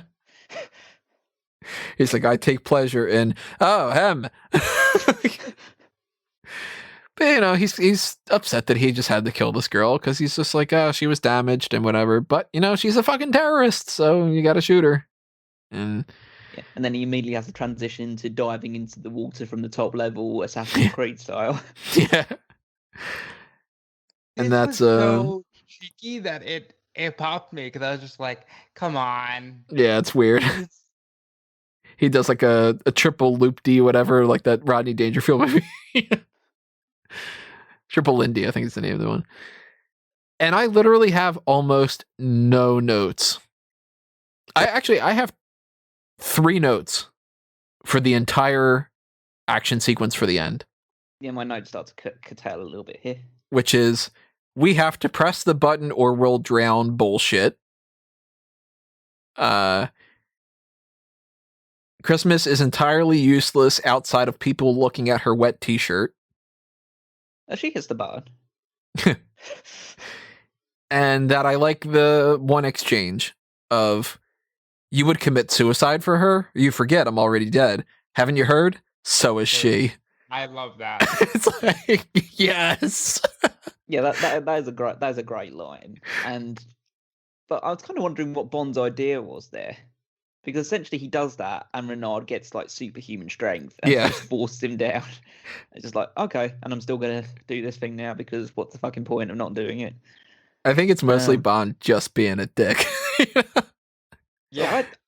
So I never figured out, even though I was like obviously watching it, I did try and watch it back a couple times. I don't know how the ending happens in terms of what. So he put some sort of like air compressed air thing into, I assume, like the other side of the reactor, and essentially just forces it out with air into Renard. Yeah, it like impales him, then you don't see it. So what sort of reactor is this that can allow just air to be pushed into the other side of it? Yeah, that thing, I'm sure, can't possibly make any sense. And I love also, obviously they get the thing where the thing gets pushed into Renard's stomach and he dies. Obviously, it's a pretty lame death in general. Mm-hmm. But then I love the fact when Bond is escaping with Christmas, he has to emphasize the fact that the reactor's now flooded, so it won't blow up and cause any issue. It's like you have to emphasize that for the audience, like saying, "Hey, we're going to go out of here," even though the reactor's still there. It's just the fact that it's all flooded now, everything's fine, and I'm only talking to you, a nuclear physicist who already knows this. It's like when you get an ADR kind of thing in a movie and people go, and that's the person that did the whatever, and it's like off screen and you're like, okay, that's for the audience for sure. Oh, and I also like when Bond's about to kill Renard that he just says, "She's waiting for you." Rubs it in. Actually, there was one other little thing that I got from the overall action scene, which is that Bond managed to find the fattest bodyguard possible, the fattest henchman in the entire building possible, to be a giant meat shield for him with loads of bullets firing towards it. This is weak. It's a lot of just like Bond going from one level to the other. It's just a lot of just visual of Bond underwater, swimming towards it, and then Denise Richards underwater. Mm-hmm. It's like there's really it's just a load of people underwater basically throughout the entire last segment. And you get like some of the end action sequences of some of the other movies, or like GoldenEye. You've got the big shootout with Trevelyan on the satellite dish, and in The Living Daylights, you've got these multiple sequences with the Mujahideen and the a bomb blowing up a bridge and an airplane and falling out of the airplane, and in A View to a Kill, you're fighting on top of the Golden Gate Bridge, and it just You Only Live Twice has a lot of fun in a volcano, and this is just hanging out in a submarine. And I don't know if there's some particular reason why, but I know personally submarine and boat movies I never like. I don't like a single movie that is revolving around a boat or a submarine. And any sequence that tends to take place in a boat or a submarine, unless it's something that's like Pirates of the Caribbean, where it's kind of like they're on a boat, but it's really like you're not on a boat, but you get some kind of like The Perfect Storm or U-571, and I'm like, oh, I hate this. So it's like submarines and me, mix. I'll never go on one, I guess. I don't know. But I have far more notes when it comes to the actual ending scene, because that's so much better. I love the final track of music for this film. And I love all the jokes. I love all this. Bond is on a rooftop with Dr. Jones, and he says, I always wanted to have Christmas in Turkey. Funny line, better musical score behind it. One of my absolute favorite pieces of probably the entire series. And this is a return to form of the whole ending trope from Spy Who Loved Me and Moonraker, and the whole Bond is away and MI6 is looking for him, but he's busy betting a woman, and then we make a joke about it kind of shtick. There's innuendo one line after another in this. Isn't it time you unwrapped your present? Is one of them. That was not the best. R sees on the satellite imagery the heat signal of Bond, and he's heating up. And then you got a couple more legs, and he's on top of Dr. Jones, and M immediately knows what's going on. She's just like, 007? Like, come on. You're fucking another one here? And then R writes it off. That must be a premature form of the Y2K bug. Awesome. But then we get one of the absolute best lines in the entire series. I was wrong about you. I thought Christmas only comes once a year.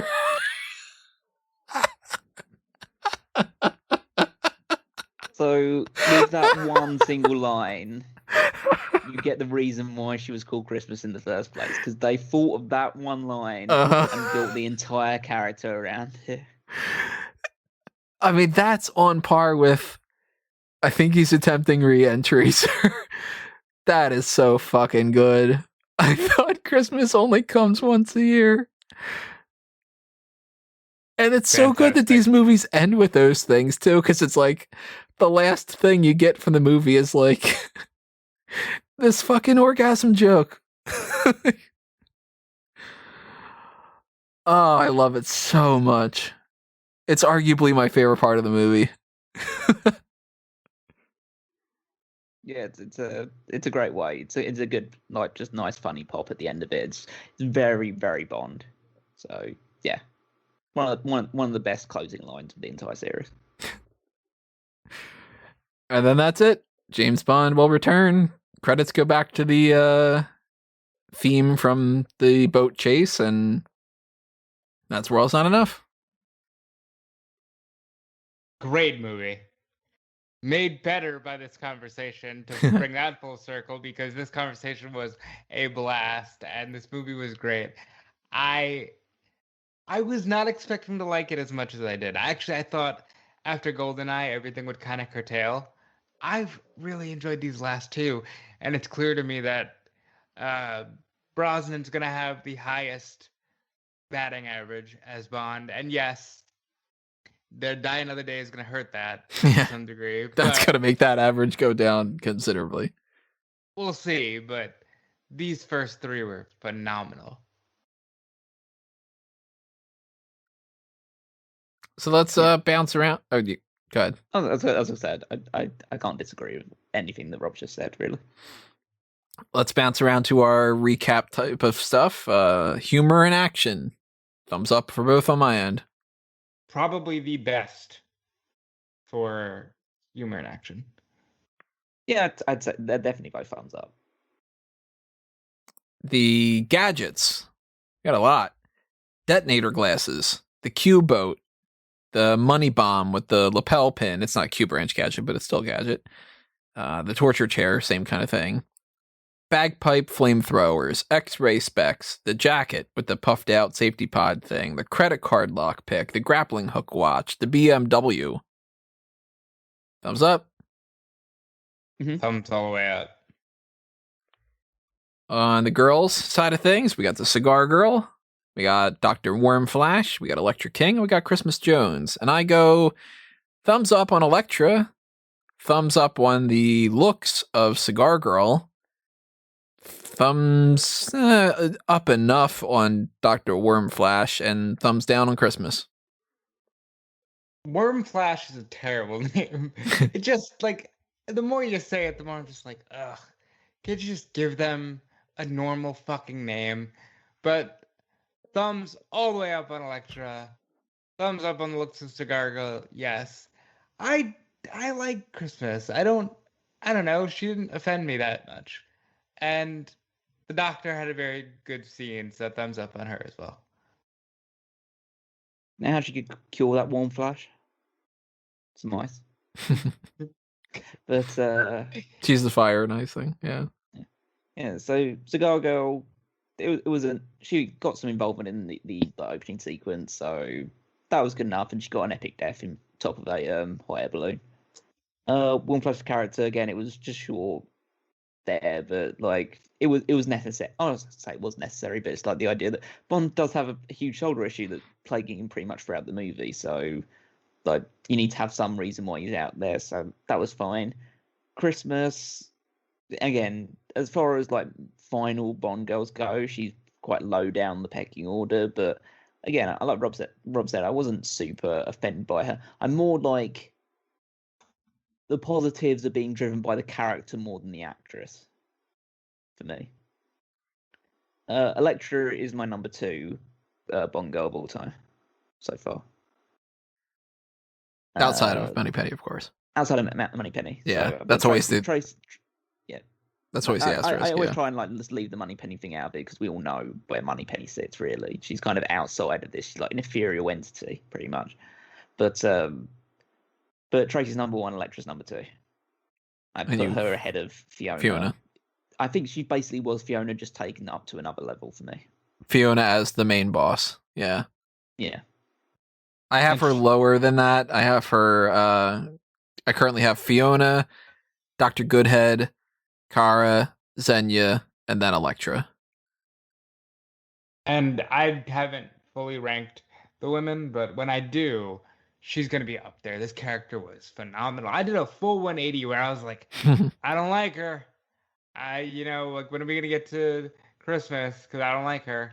But wow, she was one of the best characters in the whole franchise.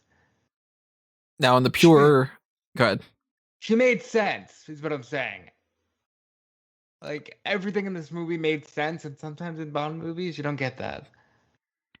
On the pure looks side of things, because that is a factor, for anybody who thinks we're just being like, whatever about this, but that always is a factor of the Bond girls, is the sex appeal. I rank them in a much different way, where Dr. Christmas Jones is very high up, because Denise Richards is just hot, like we were saying. I'm not as entranced by Sophie Marceau's Electra King, but she's certainly not at the towards the bottom or anything. She's in the top 3rd, I think. If I'm remembering correctly right now. She's currently number 28 on my list. She's above Pussy Galore, below Mary Goodnight.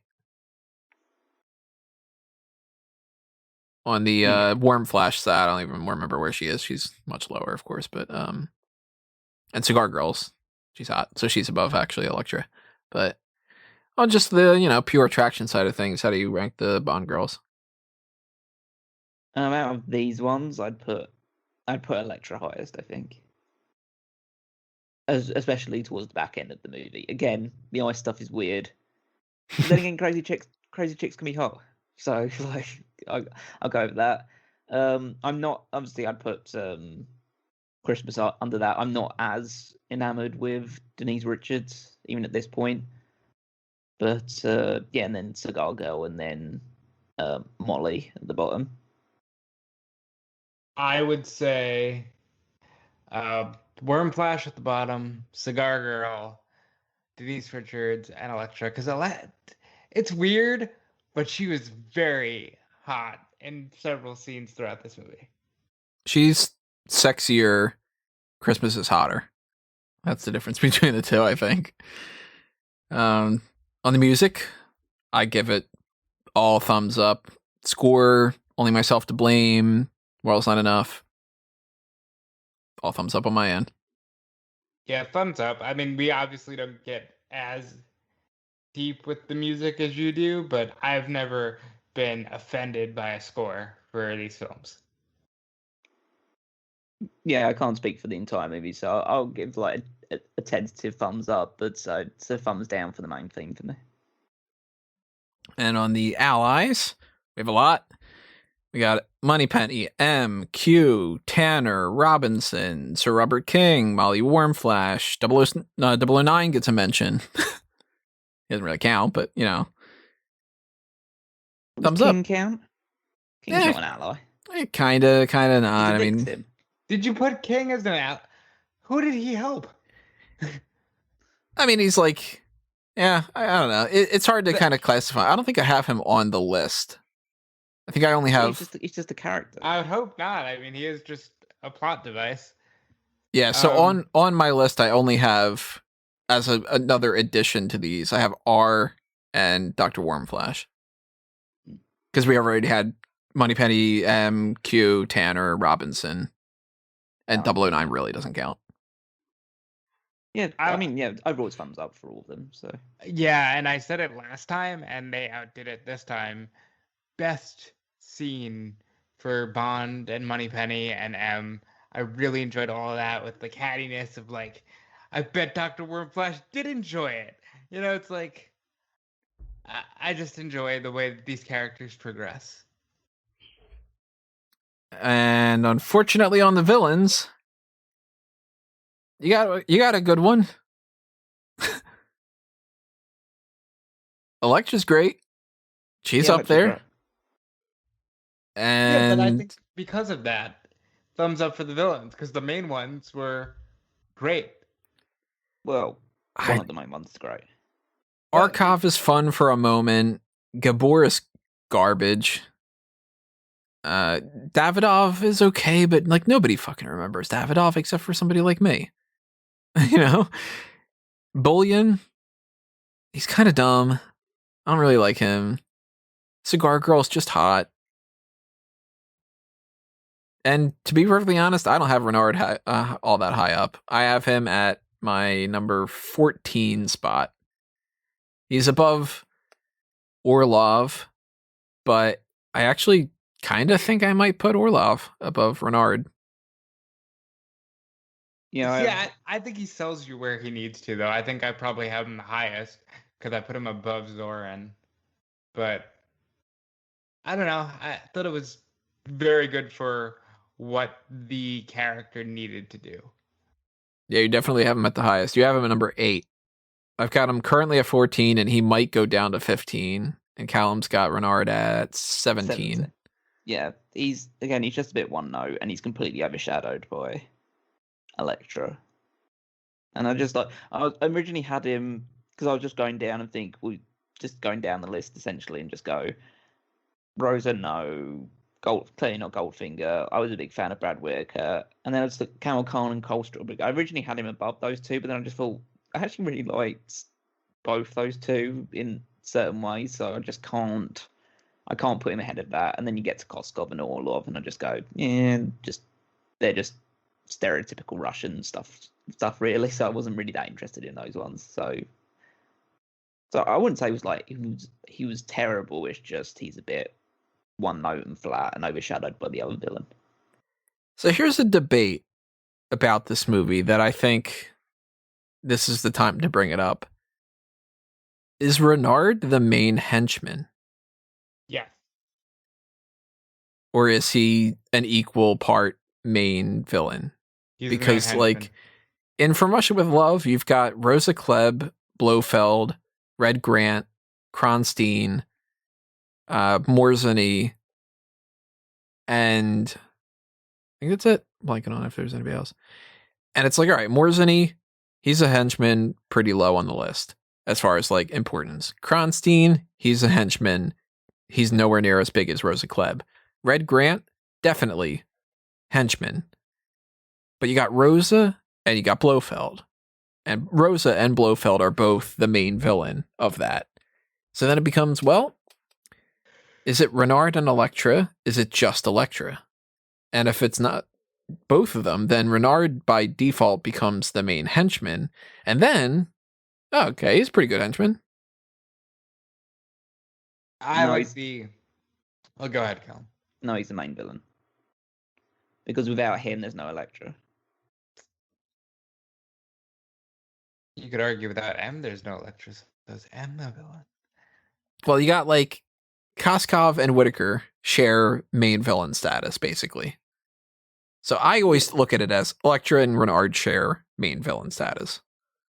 But I think that you can make a case for Renard being the main henchman because ultimately King's the one bossing him around and he's the heavy of the movie and he's the one that like, it's kind of like, it's not as clearly defined as Goldfinger and Oddjob, but I could see the argument. I mean, I get it, but ultimately, I think the way we have him is pretty fairly placed. So our rankings right now for the villains, I'm not going to run them all down. We'll do that eventually, but Elektra stands at the number 5 position. It's Sanchez, Scaramanga, Trevelyan, Blofeld from Russia with Love, and then Elektra. She is 2 spots up above Elliot Carver. Max Zorin's in between them. And Renard is between Koskov and the Blofeld from On Her Majesty's Secret Service, which I have very, very low. But Callum's got it much higher, so that balances it out. Renard gets underneath Koskov because I've got him higher and Callum has him lower. So it's and Rob has him in the middle. So it's one of those higher, lower, Tony and Callum, Rob in the middle, balances them out kind of thing that happens quite a bit with these. You keep doing this where I just land right in the middle. Yeah. There's only a few things that it lines up pretty well. Like we've all got Christados very low. Although you've got Blofeld higher up on Diamonds Are Forever, it still doesn't work. Blofeld's still the lowest. Christados second lowest. Dr. No third lowest. Blofeld from You Only Live Twice, 4th lowest. So that's on the villain side of things. And then on the rankings for the theme song, The World Is Not Enough is currently at the number 7 spot, between Nobody Does It Better at number 6 and GoldenEye at number 8. Only Myself to Blame is not ranked right now because I'm the only one that's ranked them. We have no rankings for the Bond girls. Again, we'll do that in some other kind of fashion. Maybe a tier list, maybe a Mount Rushmore. But that makes us come down to the final call of the movie itself. The ranking for that and whether it's shaken or stirred. Judging by the fact alone where this is probably, if not GoldenEye is, our longest discussion, I think it's very clear this movie is shaken. Nope, it's terrible. Yeah. I hate it. Yeah, it's a shaken movie, yeah, definitely. We have it all around the same range, although you guys have it higher than I do. You guys both have it ranked number 5 at the moment. I've got it number 7. My rankings right now are GoldenEye, License to Kill, Living Daylights, From Russia with Love, Goldfinger, The Man with the Golden Gun, and then World's Not Enough and Tomorrow Never Dies. Rob's is GoldenEye, License to Kill, so the same thing, same first 2 for me. The Man with the Golden Gun, Tomorrow Never Dies, The World's Not Enough. Although I think you might end up potentially moving that up then over Tomorrow Never Dies. It's gonna end up going. Actually, you can probably just move it now. It's over Tomorrow Never Dies. I'll move that for you. We'll make this I'm adjustment. Very surprised at how much I loved this movie, but it really takes you on that journey, and kudos to them for doing it. So that changes. Actually, no, that doesn't change the ranking enough. It's still in the same spot. That's interesting. Callum's got it. On Her Majesty's Secret Service, Tomorrow Never Dies at number 2. Man with the Golden Gun, GoldenEye, then The World's Not Enough at number 5. Sticking with that one? Yep, no change. So that means that our combo ranking right now turns into GoldenEye at number 1, The Man with the Golden Gun at number 2, License to Kill at number 3. And it's weird too that works out that way, because I've got Golden Gun at 6. You guys have it at 3. Rob and I have License to Kill at 2. The thing that changes that around is Callum having License to Kill at number 10. Otherwise, License to Kill would be quite a bit above Man with the Golden Gun. But hey, Man with the Golden Gun's great. So that's why it's up there. Tomorrow Never Dies is currently listed just barely above World Is Not Enough in our combo rankings. That has an overall score of a 5, whereas World Is Not Enough has a 5.3 because I have it one spot lower. If I were to move it above Man with the Golden Gun, I'm pretty sure that would bump it past Tomorrow Never Dies. But I don't know. We'll see. I might adjust it here and there. I tend to like to watch The Man with the Golden Gun and The World's Not Enough as just very easy watches. So maybe even over the years. I don't know. We'll see. But currently that's our ranking. World's Not Enough standing at number 5 on the list, which a lot of people really don't like this movie. And I don't ever really see why when a lot of people go nuts over some of the other ones that I think are kind of weak. Like For Your Eyes Only, or in my tastes, I can't watch The Spy Who Loved Me as much as I can watch The World's Not Enough. And it's certainly not just like, well, because it's goofy or whatever, because once we get to that next movie, goofy and whatever just does not work. So we're ultimately going with the Shaken all around. Gonna shake that up quite a bit. And that's kind of it for this discussion. Let's just round things out with some other plugs. If you've been enjoying this, as I mentioned before, hit that subscribe button, follow us, like things, share things, donate to the Patreon, do something on the merchandise shops, show your support in whatever fashion that you can. Drop your comments below.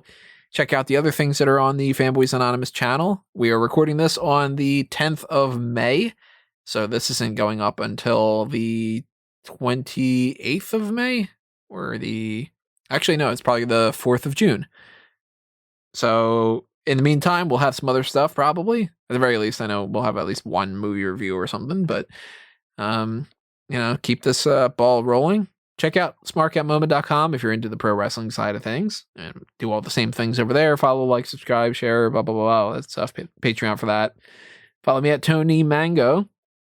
And stay tuned for whatever I've got going over on that side. And also check out what these guys have going on their social medias.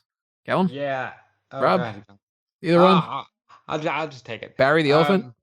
I'll make it real quick. If you do like the pro wrestling side of things, check out Fightful.com. Check out Fightful Wrestling. Check out WrestleZone.com. And check out Fightful Select. That is where I earn my money. That's my bread and butter. I just wrote an article about Batista joining Daniel Craig in Knives Out 2, so there's some Bond connection there. Go check that out on Fightful.com. And follow me on Twitter at DudeFelice and support me so I can do more things I like this. Callum? I'm allowed to go now? I'll allow it. You gotta go to Okay. sleep eventually. Yeah, true. So you can follow me at Wigmeister14 on Twitter. Check out smartcatmoment.com. All the articles on there. The Power Rankings is my weekly contribution. If you want to head over and do some retro wrestling content, or listen to some retro wrestling content rather, then there's 2001: A Wrestling Odyssey and the Paul Heyman SmackDown podcasts. Whether it's on the Smart Catmoment YouTube channel or in the archives of the podcast feeds, you'll be able to find that stuff there. Listen to me and Rob just talk about wrestling history. In terms of this, well, actually, it's not this week, but we will have done at this point started up the Fantasy League again. So if you're interested in just following along with the Fantasy League that we've got going for WWE Superstars and who's on top and Rob is probably last at this point. I'll make a bold prediction now. But yeah, follow that along as well at Smart Moment as well. And that's it from me. We know that shadows don't stay on top, so we'll see how that works out. Rob's always on the bottom. Jeez. And you want to check out his bread and butter. It's got bread and butter. Maybe a little bit of garlic. But that's it's going to be doing us in for this one. We are 19 down. We still have a few more left to go, and we get an anniversary film next time around, Bond number 20. And we're entering the 5th decade of Bond films. With this Crazy. next one. And it'll be our last of the Brosnan era. So the last of the final before we get to the Bond that we're on now. So stay tuned for that, because James Bond and the Review to a Kill podcast will return with Die Another Day.